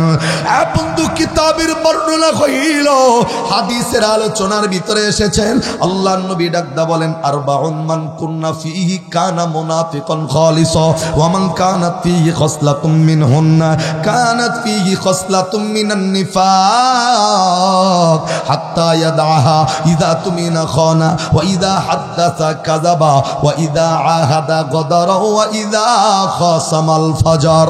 হে বন্ধু, আল্লাহর নবী ডাকদা কয়, মুনাফিক যারা, দুনিয়ার জমিনে মুনাফিকের আলামত হলো চারটা। জোরে বলেন কয়টা? মুনাফিক যারা, তাদের আলামত হবে চারটা। নাম্বার 1, নবী আবার আরেকটা কথা বলছেন, এই চারটা আলামত যদি কোনো মানুষের ভিতরে থাকে, ওই লোকটা হলো মুনাফিক। আর এই মুনাফিকের চরিত্র যার ভিতরে থাকবে, তাদের জন্য শাস্তি হিসাবে আল্লাহ রেখেছেন, ইন্নাল মুনাফিকিনা ফিদ-দারকিল আসফালি মিনান নার। জাহান্নামে যাবি ঠিকই, কিন্তু সর্বনিম্ন স্তরের জাহান্নামের ভিতরে আল্লাহ তাআলা এই মুনাফিকদেরকে রাখবেন। নাউজুবিল্লাহ, জোরে কোন। জান্নাতের ভিতরে যেমন স্তর স্তর আছে, জাহান্নামের ভিতরেও ভালো মন্দর স্তর আছে। অর্থাৎ অল্প শাস্তিতে অল্প গুনায় অল্প শাস্তি, বেশি গুনায় বেশি শাস্তির জন্য স্তর স্তর ভাগ করা। কিন্তু সবচাইতে বেশি নিম্নমানের জাহান্নাম যাদের জন্য, তারা হলো মুনাফিক। ধরে বলেন তারা কি? আর এই মুনাফিকের আলামত পাওয়া যাবে যার ভিতরে চারটা। নবী বলছেন, চারটার একটা পাওয়া গেলেও লোকটা মুনাফিক। আর যদি এই মুনাফিকের অবস্থায় মৃত্যুবরণ করে, জাহান্নাম তার জন্য রেডি রেখেছেন কে? আবার বলেন, মুনাফিকের আলামত চারটা। জোরে বলেন কয়টা? দেখেন তো আপনার ভিতরে আছে কিনা। নাম্বার 1, আল্লাহ নবী ডাক দেখায় মুনাফিকের চারটা আলামতের ভিতরে 1 নম্বর আলামত, যারা কথা দিয়া কথার বরখেলাপ করে। ওয়াদা দিছে কিন্তু ওয়াদার খেলাপ করছে। একটা ওয়াদা দিছে যে ভাই আমি এই কাজটা করবো তো করবো ইনশাল্লাহ, কিন্তু টাকা কর্জ নিছে 10 দিনের নাম গোয়া, কিন্তু টাকা 1 বছর হয়ে যায়, দেয় না। আছে না নাই? মন খারাপ হইলেও জোরে বলেন, আছে না নাই? মানে ওয়াদা দিছিলেন যে 10 দিনের ভিতরে টাকা দিবেন, কিন্তু আপনি দেন নাই, তার কাছে যায়নি নাই, দেখাই করেন নাই। বইলা ভালো মন্দ বলার ব্যাপারটা ভিন্ন, কিন্তু 10 দিনের কথা বলে 1 বছর পার হয়ে গেছে, তার হে টাকা খরচ দেওয়ার আগে ভাবলি কেমন ভাবে টাকা চায়, মানে এনে একবার নিরীহ। আর টাকা খরচ নেওয়ার পরে হেই বেড়া পিছে পিছে ঘুরে, ভাই টাকা দিলেন না আমার, কথা কন না কেন? জোরে বলে ঠিক না? তো না, একান্তই যদি ম্যানেজ না হয়, তার সাথে বৈশা পরামর্শ করতে হবে যে ভাই 10 দিনের টাইম দিয়েছিলাম, আমি দিতে পারতেছি না, আমার 15টা দিন বাড়ায় দেন। এই ব্যাপারটা ভিন্ন। আর ও বেটা তো টাকা খরচ নিয়ে দেয়ই না, দেহাই করে না তার লাগে। নবী ডাক দেখায়, ওয়াদা দিছো মাগার ওয়াদা রাখতে পারো নাই, তুমি হলো 1 নম্বরে টাটকা নির্মেজাল মুনাফিক। আর এই চরিত্র নিয়ে যদি মরো, জাহান্নাম তো আছে, উচ্চ লেভেলের নয়, নিম্ন লেভেলের জাহান্নাম। কথা কন ঠিক কিনা? এটা হলো 1 নাম্বার। নাম্বার 2, মানে ওয়াদা দিয়া ওয়াদার খেলাপ করা। 2 নম্বরে আমানতের খেয়ানত করা। আমানতের খেয়ানত, যেমন আমি 100 টাকা আপনার কাছে আমানত রাখলাম, যেমন এই কোরআন শরীফটা আমি আপনার কাছে আমানত দিলাম, যে ভাই আমার এই কোরআন শরীফটা আপনি একটু রাখেন। আপনি কোরআন শরীফটা রাখলেন ঠিকই, আমি 1 বছর পরে আপনি 1 বছরের জন্য আপনার কাছে রাখছি, আপনি এই 1 বছরের ভিতরে কোরআন শরীফ ব্যবহার করছেন, এটা করছেন ওটা করছেন, এবং লাস্টে 1 বছর পরে দেওয়ার সময় নতুন একটা কোরআন শরীফ আমার কিনা দিলেন।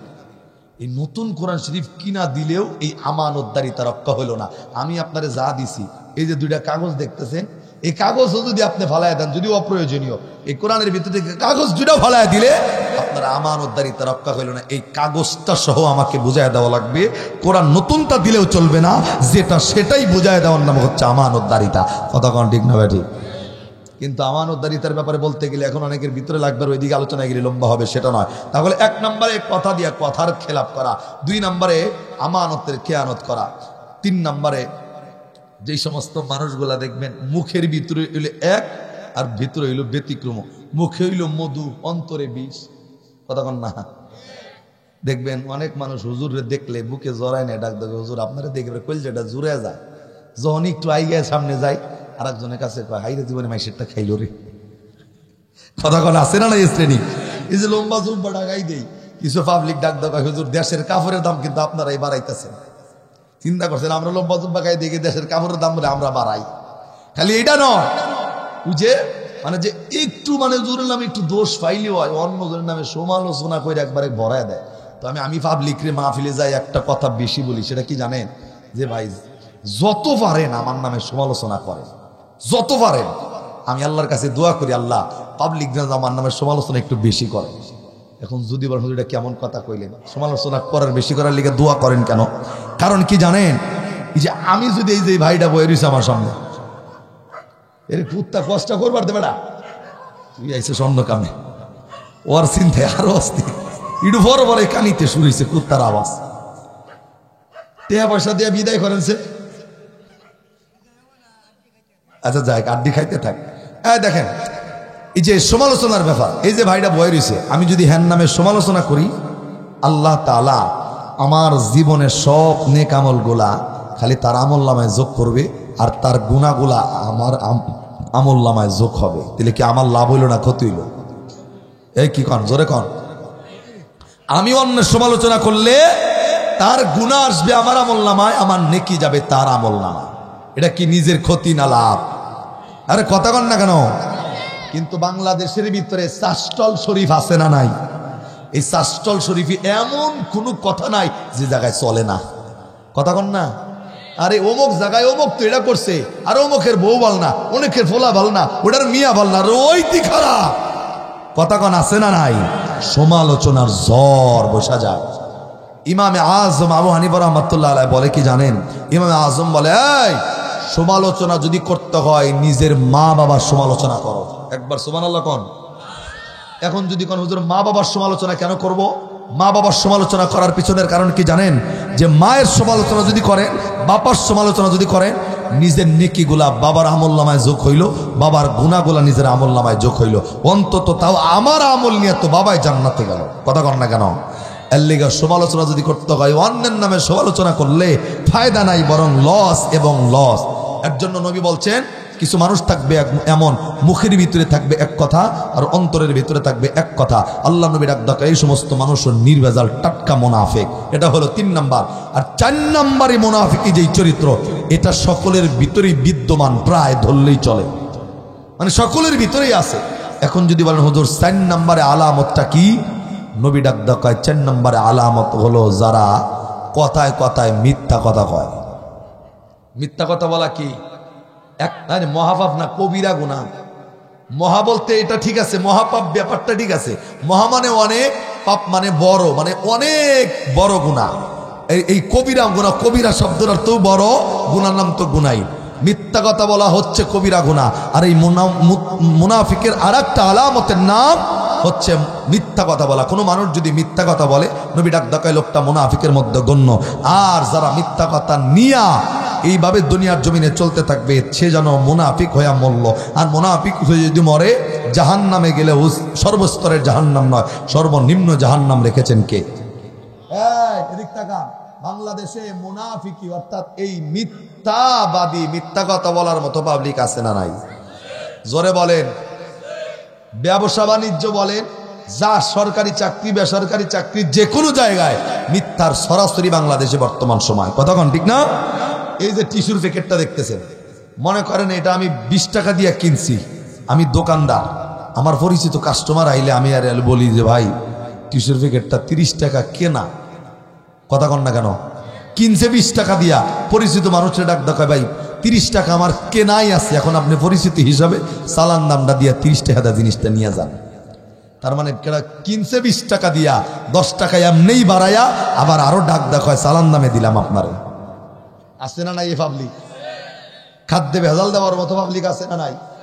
আধা কেজি দুধে 1 পোয়া পানি মাইরা 1.5 পোয়া বানায় বেচে পাবলিক আছে না নাই?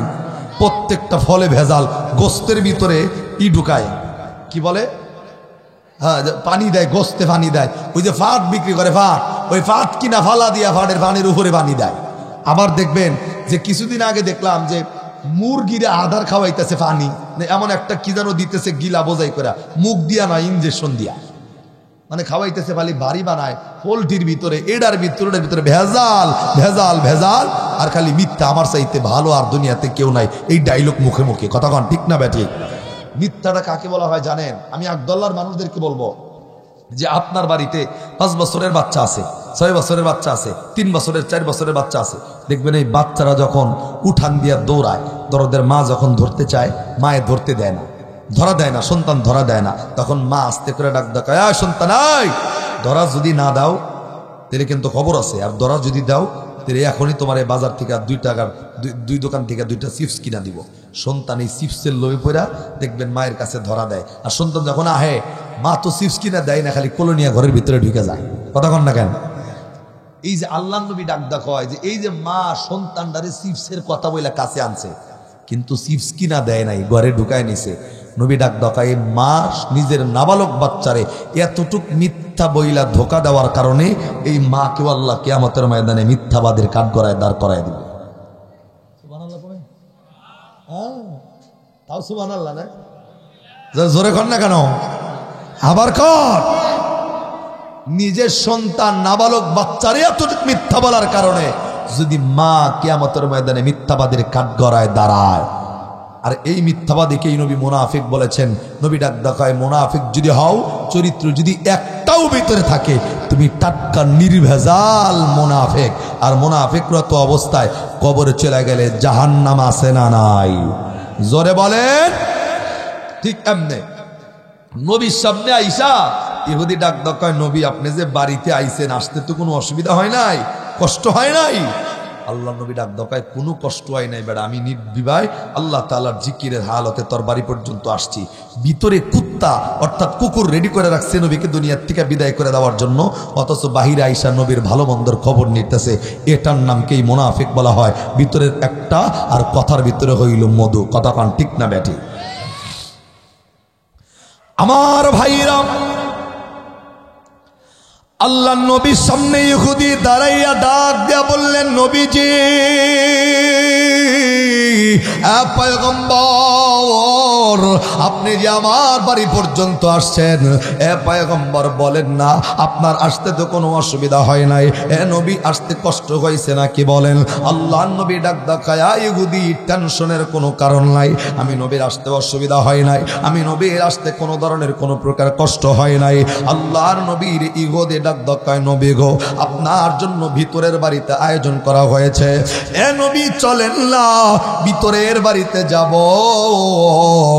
আপনার জন্য আয়োজনটা আপনাকে দেখাবো। এ বন্ধু ইহুদি আগে আগে রওনা হইয়া গেছে, আমার নবী পিছনে পিছনে রওনা হইয়া গেছে। এ বন্ধু ইহুদি আগে গেটের ভিতরে ঢুইকা ওই যে কুকুরটা শিকারি বানাইয়া রাখছে, দীর্ঘদিন দইরা কুকুরটারে খাওয়াইছে, কুকুরটারে গোসল দেওয়াইছে। এ বন্ধু কুকুরটারে ভালো মন্দ খাবার খাওয়াইয়া একেবারে প্রভুভুক্ত বানাইয়া শিকারি বানাইয়া ফেলছে। এ বন্ধু কুকুরের গলার ভিতরে শিকল লাগানো, ইহুদি আগে বাড়ির ভিতরে ঢুইকা ওই কুকুরের কাছে দাঁড়াইছে। আপনার আমার নবী রহমাতাল লিল আলামিন কেবলমাত্র গেটের ভিতরে যখন ঢুকেছে, এ বন্ধু তাকাইয়া দেখে ইহুদির বাড়িতে কোনো ধরনের কোনো আয়োজন নাই। ইহুদি কুকুরের পাশে দাঁড়ানো, আল্লাহর নবী দাঁড়ায় গেছেন। আরে ঘটনা কি? এ বন্ধু, নবী এখনো পর্যন্ত কোনো কথা বলে নাই। ইহুদি নিজের কুকুরের এ বন্ধু গলার ভিতর টিকা শেকলটাকে ছাইরা দিতেছে, আর কুকুরে ডেকে ডেকে ডাকদা বললেন, কুকুর রে, সারা জীবন যার জন্য তরে খাওয়াইলাম, সারা জীবন যার জন্য তরে পাললাম, যেই পরীক্ষা দেওয়ার জন্য তরে লালন পালন করছি, এ কুকুর আজকে সেই পরীক্ষাটা দেওয়ার জন্য প্রস্তুতি গ্রহণ করো। আজকে এমন একটা মানুষ তোমার সামনে হাজির হবে, এই মানুষটাকেই মারার জন্য তরে গোসল দেওয়াইলাম, এই মানুষটাকে আক্রমণ করার জন্য তরে খাবার খাওয়াইলাম, এই মানুষটাকে আক্রমণ করার জন্য তরে তো যত্ন নিছি। এ কুকুর শুনে নাও, তাকাইয়া দেখো গেটের সামনে একজন মানুষ দাঁড়ানো। জীবনের যত শক্তি শরীরে আছে, একটা শক্তি দিলের ভিতরে রাখবা না, দেহের ভিতরে শক্তি রাখবা না, সবটুকু শক্তি উজাড় কইরা দিয়া ওই নবী দুনিয়া থেকে তাকে বিদায় করে দেওয়া লাগবে। বন্ধু, ইহুদি কুকুরের গলার শিকলটা ছেড়ে দেওয়ার লগে লগে কুকুরটা সারা জীবন যার জন্য অপেক্ষা করতেছে, দৌড়াইতেছে ইহুদির থেকে আমার নবী পর্যন্ত চলে যাবে। বন্ধুরে, জীবনের সবটুকু শক্তি সঞ্চয় কইরা এই কুকুরটা যখন দৌড়ায় দৌড়ায় দৌড়ায় দৌড়াইয়া দৌড়াইয়া নবীকে আক্রমণ করবে, ঠিক সেই সময় আর একটা লাফ দিলেই নবীরে ধরা যায়। হে বন্ধু, আমার আল্লাহ রাব্বুল আলামিন মুহূর্তের ভিতরে এই কুকুরের মাথার ভিতরে ঢুকাইয়া দিছি। কুকুর ওই জায়গায় লাফ দেওয়ার আগে একটা সেকেন্ডের ভিতরে চিন্তা করতেছিল, আরে যেই মানুষটাকে মারার জন্য আমার মালিক এত ভালো মন্দ আমারে খাওয়াইলো, যেই মানুষটাকে আক্রমণ করার জন্য এত সুন্দর আদর করলো, যেই মানুষটাকে মারার জন্য এত যত্ন দিয়ে আমারে পালছে, এই মানুষটা কোন মানুষ? মারার আগে চেহারাটা একবার দেখা দরকার। জবান বন্ধ নয়, আওয়াজ করে কন্যা সুবহানাল্লাহ। এ বন্ধু, আমার নবী কিন্তু গেটের সামনে দাঁড়ানো। এই কুকুরটা সামনে যাওয়ার আগে এ বন্ধু আর একটা লাফ দিলেই আমার নবীরে ধরা যায়। আল্লাহ মাথার ভিতরে একটা চিন্তা ঢোকায়া দিছি, যারা আক্রমণ করার জন্য এত যত্ন পাইলাম, ওই মানুষটার চেহারা না দেখা কেমনে তারে আক্রমণ করি। এ বন্ধু, আল্লাহর খেলা তো বোঝা যায় না। আল্লাহ তো কোরআনে জানিয়েছেন, ওয়ামাকারু ওয়ামাকারাল্লাহ ওয়াল্লাহু খায়রুল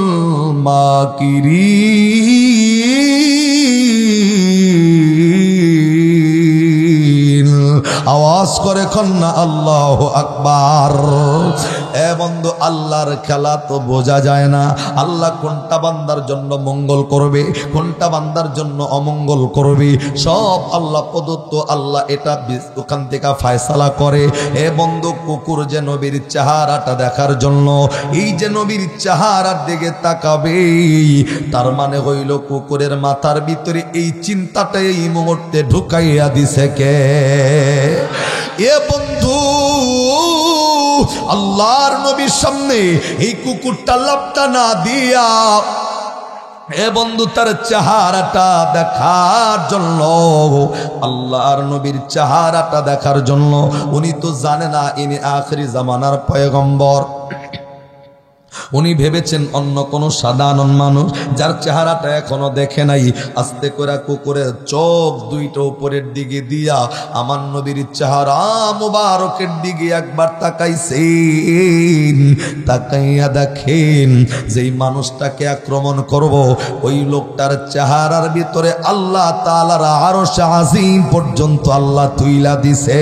জবান বন্ধ নয়, জোরে জোরে কন্যা সুবহানাল্লাহ। এ বন্ধু, আল্লাহর নবী ওই জায়গায় দাঁড়ায়া আছেন, কুকুর দেখা নবী ভয় পায় নাই। কুকুরটা নবীর চেহারার দিকে তাকাইতে দেরি, কুকুর তাকায়া দেখে নবীর চেহারার ভিতরে আল্লাহ পাকের আরশে আজিম পর্যন্ত দেখা যায়। নবীর চেহারার ভিতরে আল্লাহর আরশে আজিম আল্লাহ তুলে ধরছে। এ বন্ধু, শুধু তাই নয়, আমার নবী তো পৃথিবীর সমস্ত পয়গম্বরদের চাইতেও সুন্দর পয়গম্বর ছিল। এ বন্ধু, শুধু তাই নয়, নবীর চেহারাটা এতটা মায়াবী ছিল, সাহাবায়ে কেরামের পেটের ভিতরে যখন কখনো ক্ষুধা লাগা যায়, তো ঘরের ভিতরে খাবার না থাকলে এই সাহাবায়ে কেরাম নবীর চেহারার দিকে তাকানোর বরকতের কারণে আল্লাহ সাহাবায়ে কেরামের পেটের ক্ষুধাটা নিবারণ কইরা দিত। আর একবার আওয়াজ কন্যা সুবহানাল্লাহ। এ বন্ধু, আল্লাহর নবীর সামনে এই কুকুর নবীর চেহারাটা দেখা চিনা ফেলছে। আরে যার চেহারার ভিতরে আরশে আজিম দেখা যায়, এটা তো অন্য কোনো মানুষ নয়। আপনি আমি নবীর না চিনা, নবীর ইত্তিবা না করলেও এই কুকুরটা ঠিকই একবার নবীর চেহারার দিকে তাকাইয়াই চিনছেনি, অন্য কেউ নয়, ইনি হলেন রহমাতাল লিল আলামিন। একজনের জবান বন্ধ নয়, আওয়াজ করে কন্যা সুবহানাল্লাহ। এ বন্ধু, আল্লাহর নবীর সামনে ঠিক এই কুকুরটা নিচের চোখটাকে একেবারে নিম্নগামী বানাইয়া পিছন দিকে আবার ইহুদির কাছে আইসা হাজিরা দিছে। ইহুদি ডাক ডাকায়, বেটা, সারা জীবন যার জন্য তরে খাওয়াইলাম, যার জন্য তো লালন পালন করলাম, আজকে তুমি আইসা এই জায়গায় আইসা পরীক্ষায় ফেল করতেছ, যা এক্ষুনি যায় আবার আক্রমণ কর। এ বন্ধু, মালিকের কথাকে মানার জন্য আবার যখন কুকুরটা চলে গেছে নবীকে আক্রমণ করার জন্য, আবার একই জায়গায় যাইয়া নবীর চেহারার দিকে তাকাইয়া এ বন্ধু এই কুকুরটা নবীর আক্রমণ করার সাহস পায় না। আবার যখন ফিরে চলে আসছে, একে একে তিনবার যাইয়া যখন ফিরে চলে আসছে, আমার নবীকে আক্রমণ করার শক্তি সাহস কিছুই নাই। বন্ধুরে, লাশ পর্যায়ে ইহুদির কাছে আবার ফিরে আসার পর ইহুদি লম্বা একটা লাঠি হাতের ভিতরে নিয়া কুকুরের পিঠের ভিতরে আঘাত করা শুরু করছে।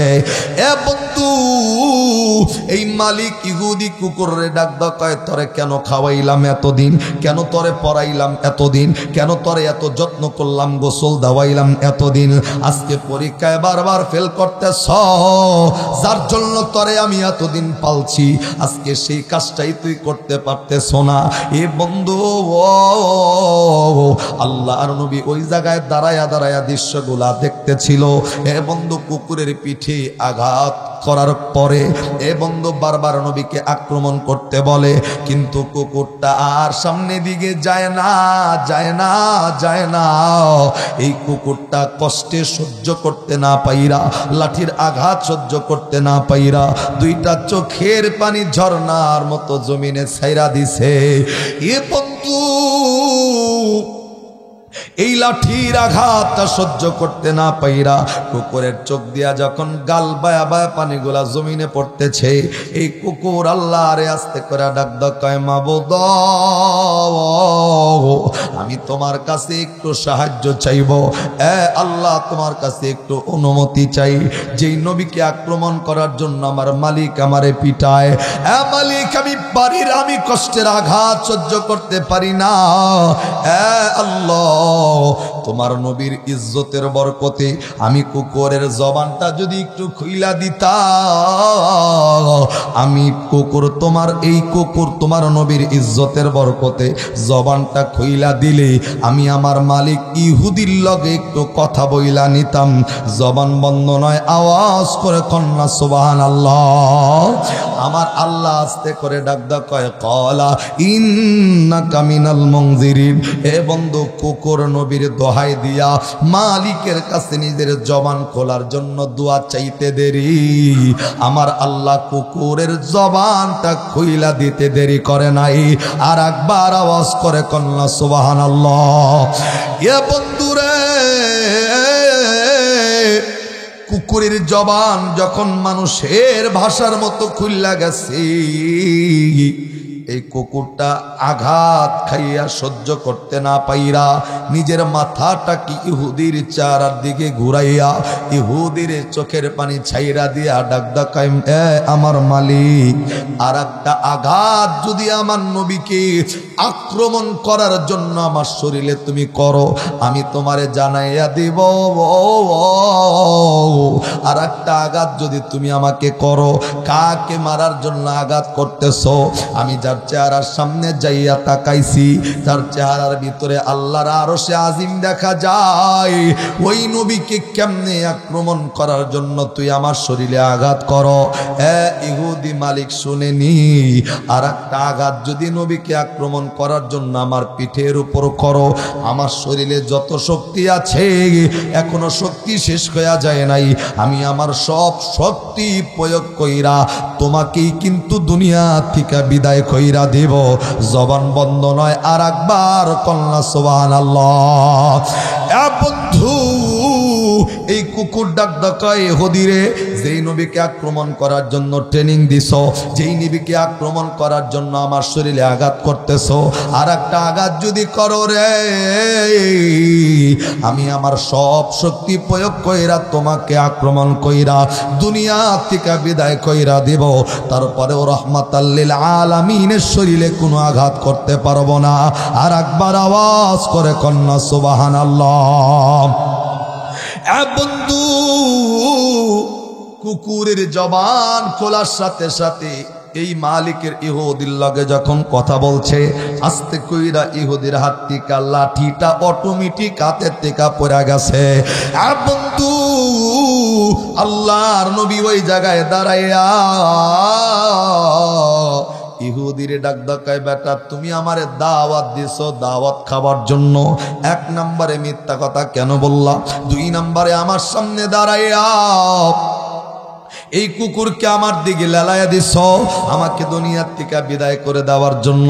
কুকুর আইসা আমার আমি নবীর চেহারা দেখা ঘুইরা তোর কাছে চলে গেছি, আমি নবীর ইজ্জতে কুকুরের জবানটাও খুইলা গেছি, কেন এই কাজটা আমার সাথে করলি? বন্ধু, নবীর কথাটা শুই না ওই ইহুদি নবীর চেহারার দিকে তাকাইয়া বন্ধু কথা বলার শক্তিটাও হারায় ফেলছে।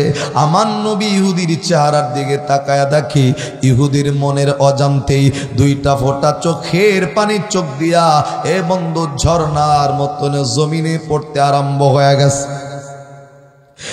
বন্ধু, আল্লাহর নবীজি ইহুদিরে ডাক ডাকায়, ইহুদিরা আমি নবী তরে একটা গালিও দেই নাই, একটা বকাও দেই নাই, কোন কারণে চোখের পানিটা চাইরা কান্না করতেছ? আমি নবী তরে আঘাত করি নাই, কেন তোর চোখের ভিতরে পানি আসলো বলো না?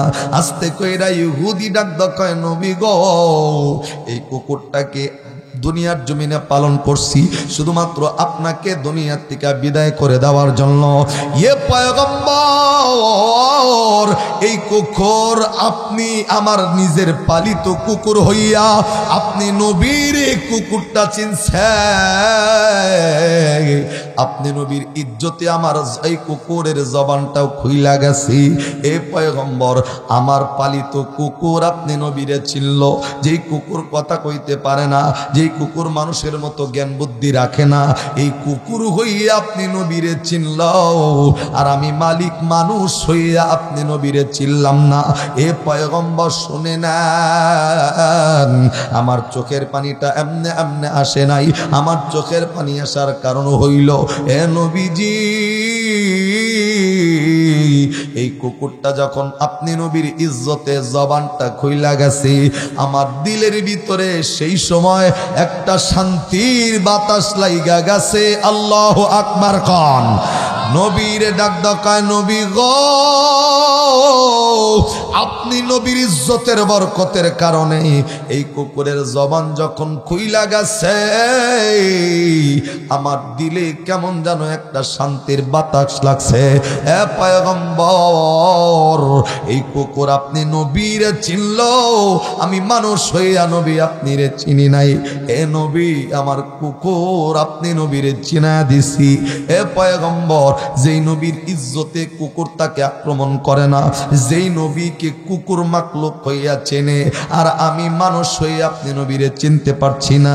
এ হুজুর, দিলে শান্তির বাতাসটা লাইগাও। আমার দিল আমারে সাক্ষী দিতেছে, পৃথিবীর সব মানুষ যদি আপনি নবীকে অস্বীকার করে, একজন মানুষ যদি আপনি নবীকে নবী হিসেবে না মানে, এ পয়গম্বর,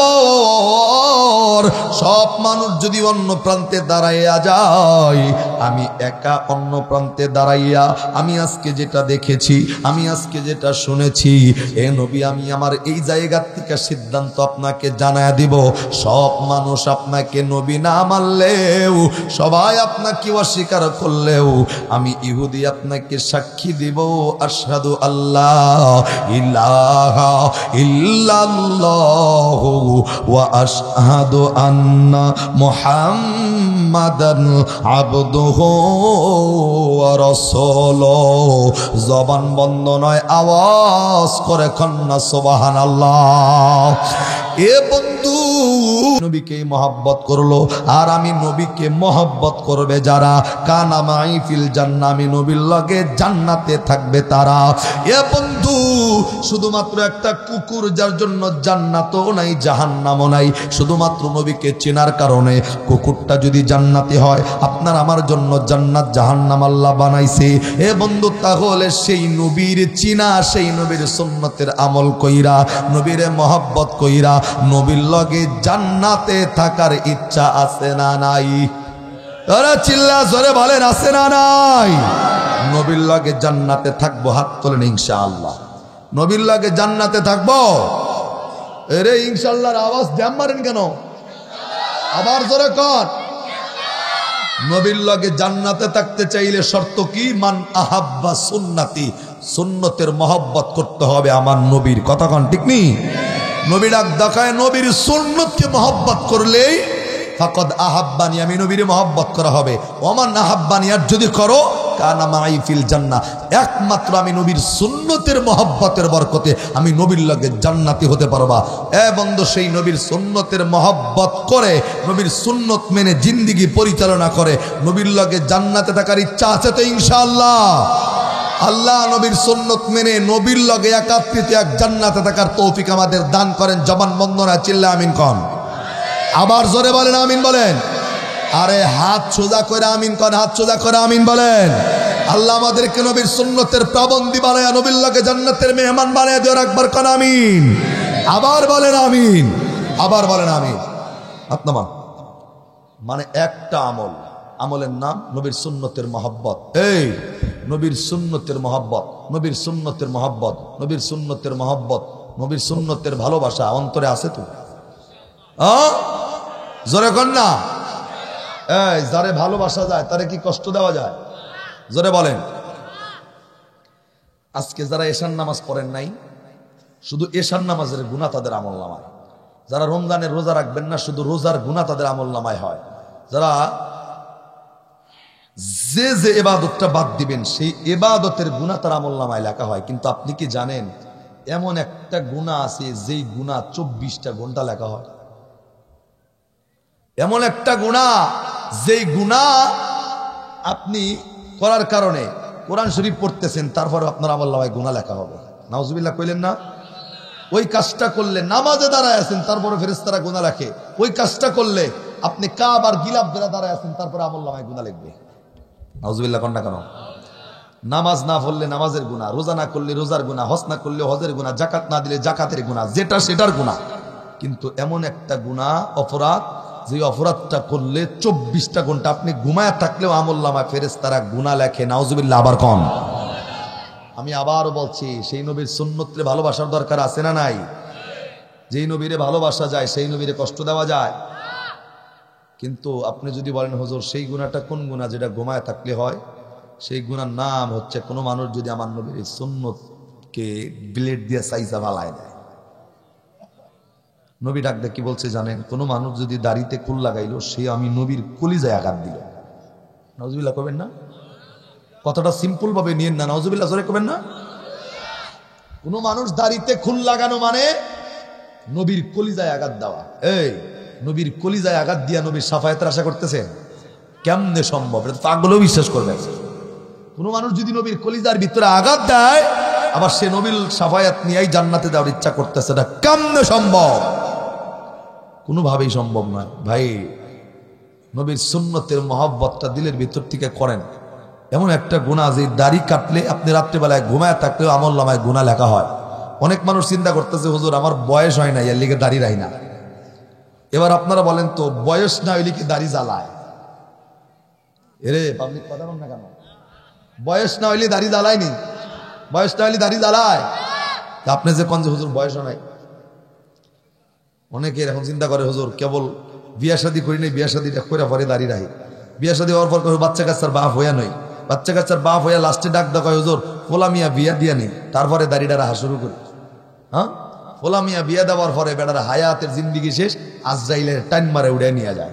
এই আমি যদি মরি, আমি যদি মারা যাই,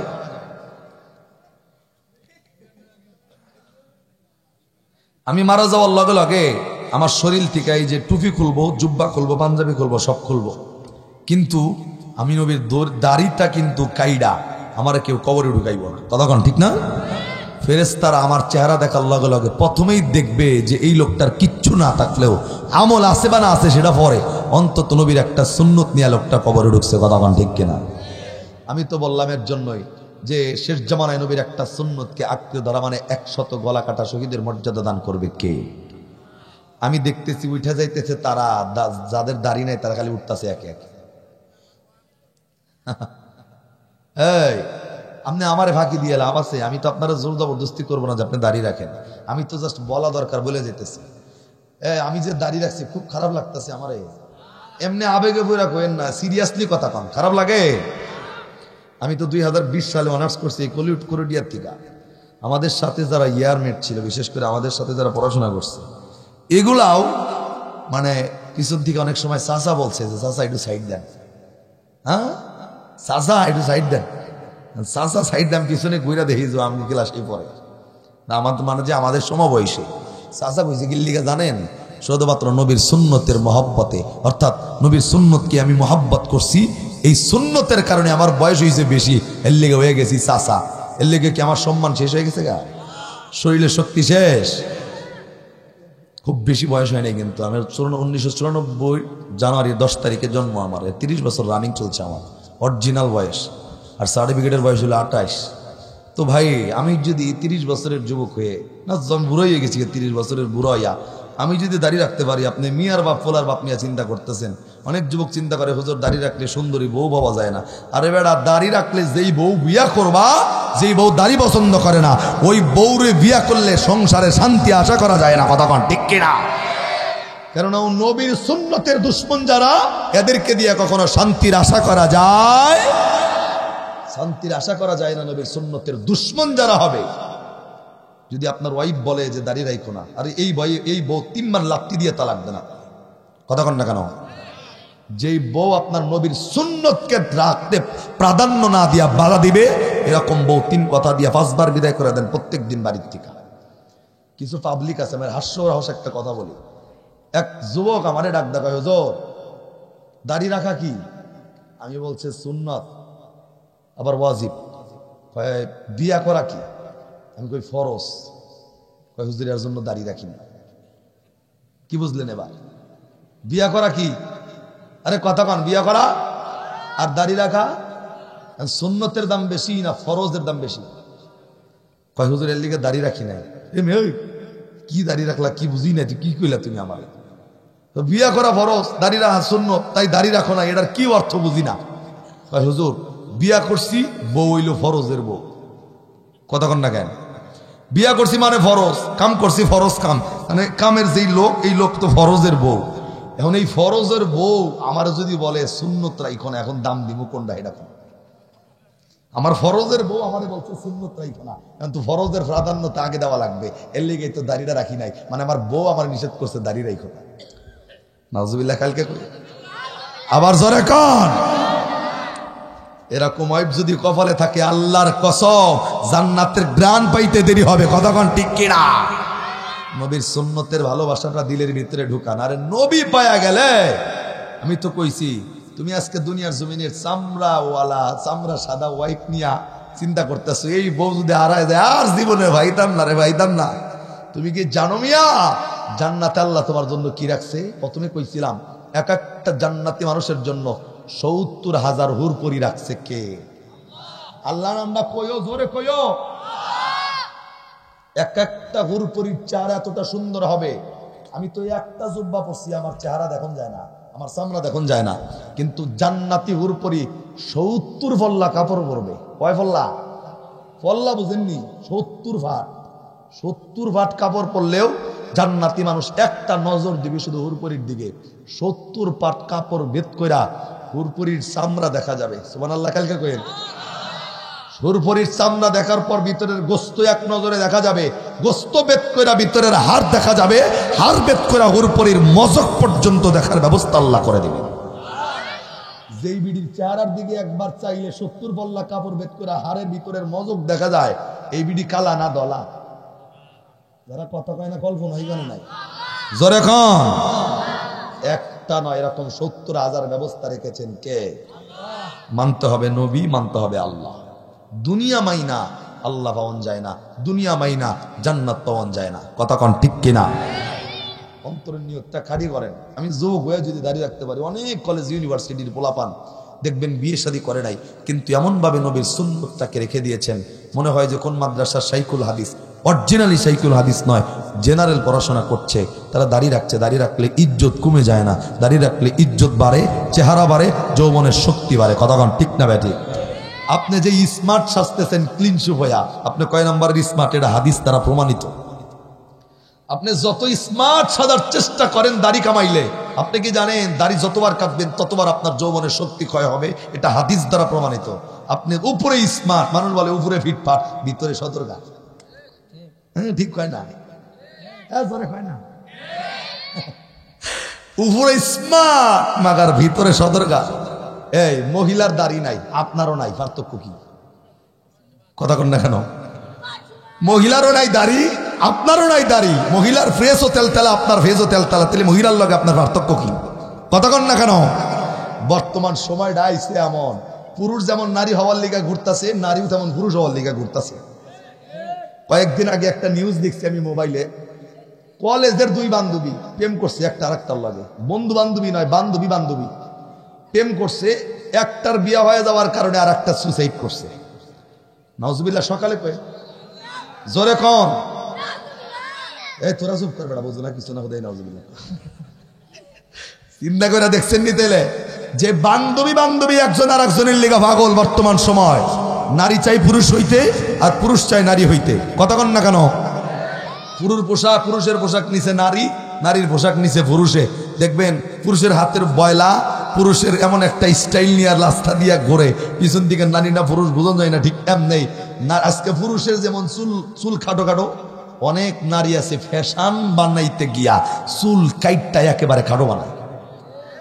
ঠিক কইলো ঠিক না কইলো ঠিক? জোরে কন না কেন? পুরুষ যেমন জিন্স পরে টাইট ফিট, নারীরও টাইট ফিট আছে না নাই? পুরুষ যুবক হুন্ডা চালায়, নারীরও হুন্ডা আছে না নাই? কথা কন না কেন? এই জামানায় চলে আসছি, কথা কন ঠিক কিনা? আল্লাহ রে আল্লাহ রে, কোন দুনিয়ায় পাঠাইলা আমারে, ঠিক না?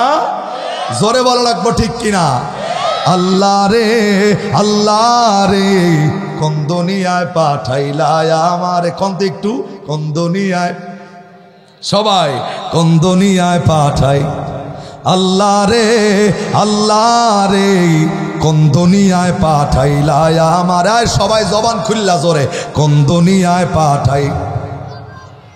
বর্তমানের পোলা মাইয়ার সমান সমান মাপ, লম্বা চুল কাটিয়া মাইয়ায় মাথায় লাগায় ক্যাপ। কথা জোরে কোন ঠিক কিনা? বর্তমানের পোলা মাইয়ার সমান সমান মাপ, লম্বা চুল কাটিয়া মাইয়ার মাথায় লাগায় ক্যাপ।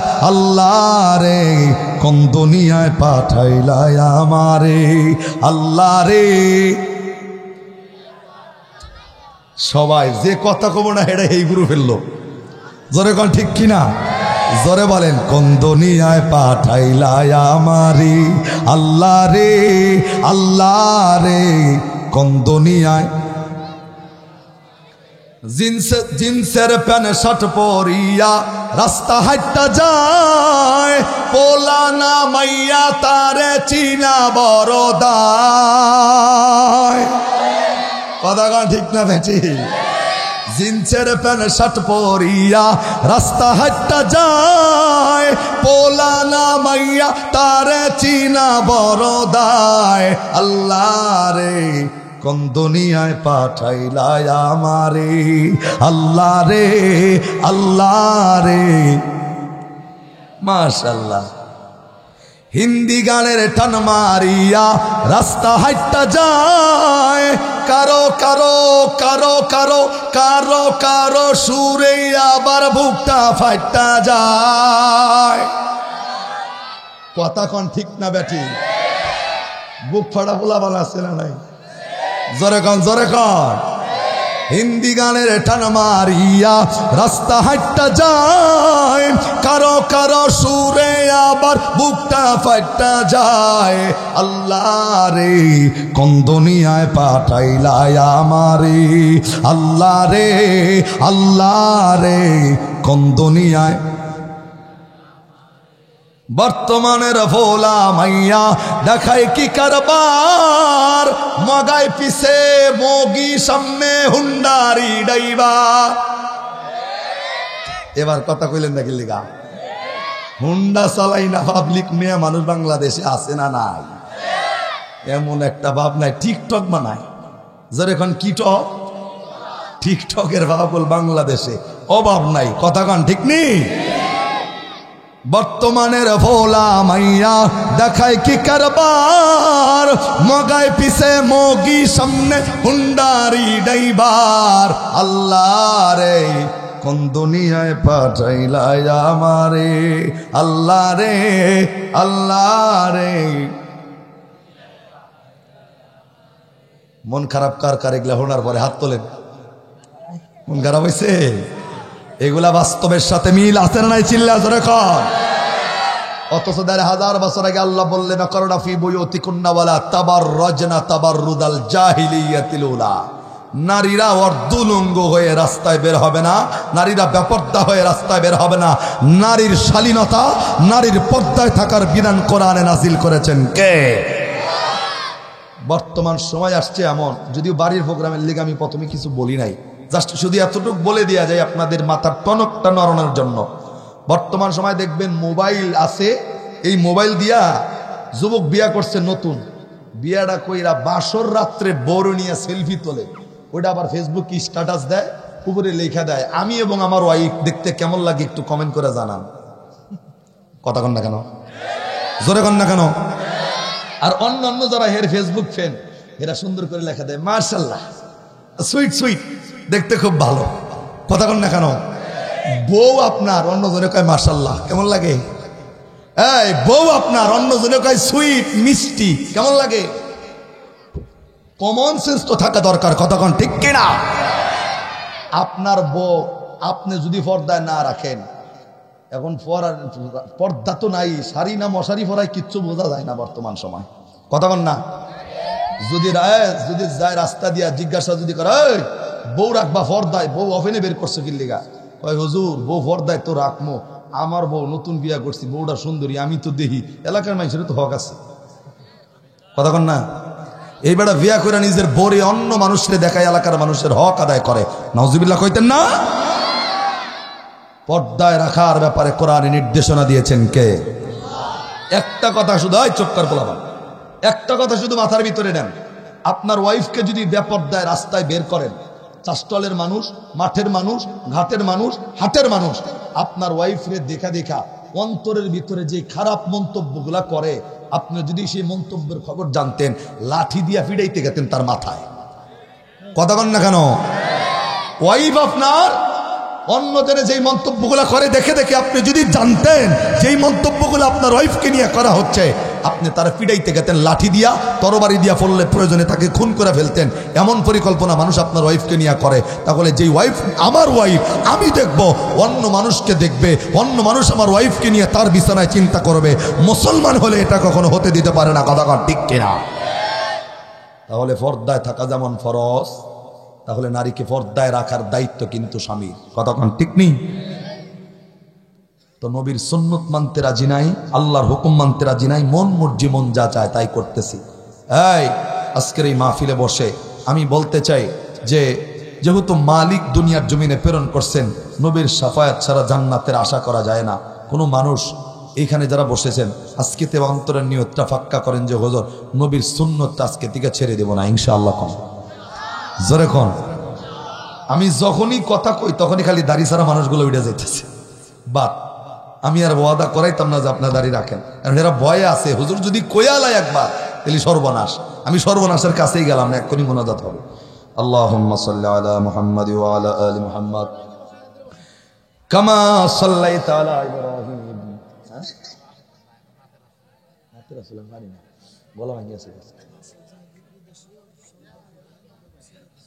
কিসে?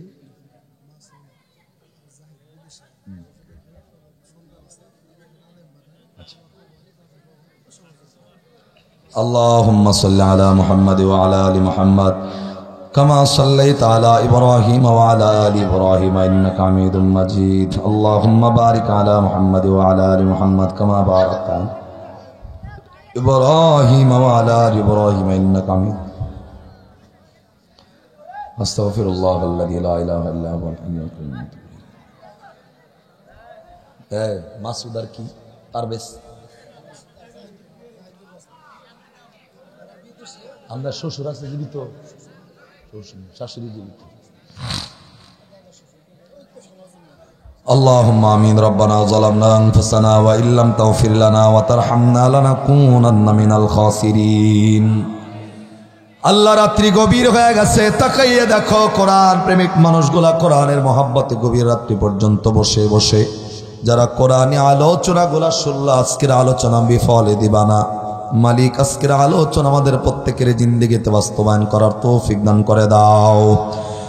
মালিক তোমার দরবারে ফরিয়াদ, আমরা যারা হাত বাড়িয়েছি আল্লাহ, জানি না আমাদের ভিতরে কার মা নাই, কার বাবা নাই।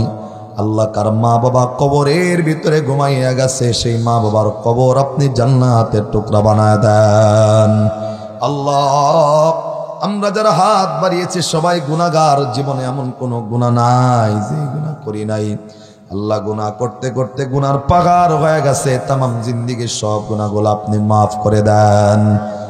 মালিক আজকের এই সাহাবী দাওয়াত, আল্লাহ এই বাড়ির মুরব্বী অনেক দিন আগেই দুনিয়ার জমিনের মায়া ত্যাগ করে অন্ধকার কবরে চলে গেছেন।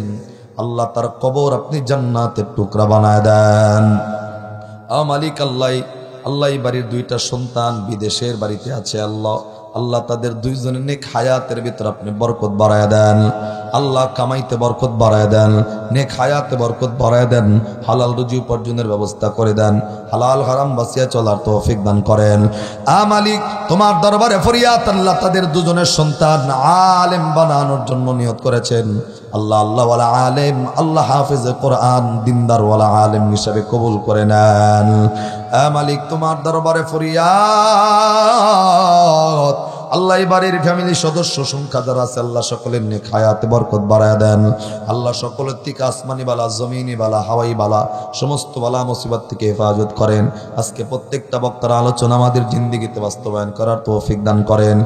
মালিক তোমার সামনে যারা বসে আছেন আল্লাহ, বিশেষ করে আজকের এই মাহফিলে যারা বসে আছেন, প্রত্যেকটা মানুষের তামাম জিন্দেগির সব গুনাহগুলো আপনি মাফ করে দেন আল্লাহ। দোয়া চেয়েছেন জনাব ফারুক সাহেবের জন্য, অসুস্থ আছেন আল্লাহ তাকে সুস্থতায় কামেলা আজরা নসিব করে দেন। মাবুদ আগামী কালকেই হয়তো আমাদের রমজানের আমে শুরু হয়ে যাবে, তারাবি শুরু হয়ে যাবে আল্লাহ। রমজানের প্রত্যেকটা হুকুম হাকামগুলো আমাদেরকে সঠিকভাবে আদায়ের তৌফিক দান করেন। মালিক আল্লাহ রমজান নিয়ামের মধ্যে আমাদের শারীরিক সুস্থতার নিয়ামত দান করে দিয়েন। মালিক তোমার দরবারে ফরিয়াদ,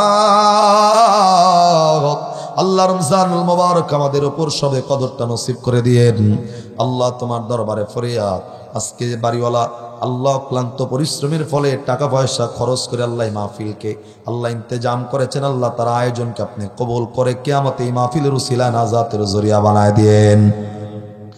মালিক তোমার দরবারে ফরিয়াদ, মাবুদ আমরা যারা হাত বাড়িয়েছি আমাদের ভিতরে যারা অসুস্থতা কামেল আজরা দান করেন, আমাদের ভিতরে যারা ঋণগ্রস্ত ঋণ থেকে মুক্ত করেন, যারা অভাবী অভাব দূর করেন আল্লাহ। বিশেষ করে পর্দার অন্তরালে আমার মা বোন যারা হাত বাড়িয়েছেন মা বোনদেরকে কবুল করেন, খাদিজাতুল কুবরার মতো কবুল করেন, হযরত আয়েশা সিদ্দিকার মতো কবুল করেন, নামাজিওয়ালা পরহেজগার মুত্তাকিনওয়ালা হিসেবে আল্লাহ কবুল করে নেন। মালিক তোমার দরবারে ফরিয়াদ, আমাদেরকে রোড অ্যাক্সিডেন্টে মৃত্যু দিও না, পানিতে ডুবায় মৃত্যু দিও না, আগুনে পুরায় মৃত্যু দিও না, ইমান ছাড়া মৃত্যু দিও না, মক্কা মদিনার মেহমান না বানায় মৃত্যু দিবা না। আজরাইল যেই দিন সামনে চলে আসবে ইমান নিয়ে কবরে যাওয়ার তৌফিক দান করে দিয়েন আল্লাহ। সেই সময় জবানে কালেমাতুত তাইয়্যিবা নসিব করে মৃত্যু দিয়েন, মুখে যেন তেলাওয়াত করতে করতে মৃত্যু হয় লা ইলাহা ইল্লাল্লাহু মুহাম্মাদুর রাসূলুল্লাহ।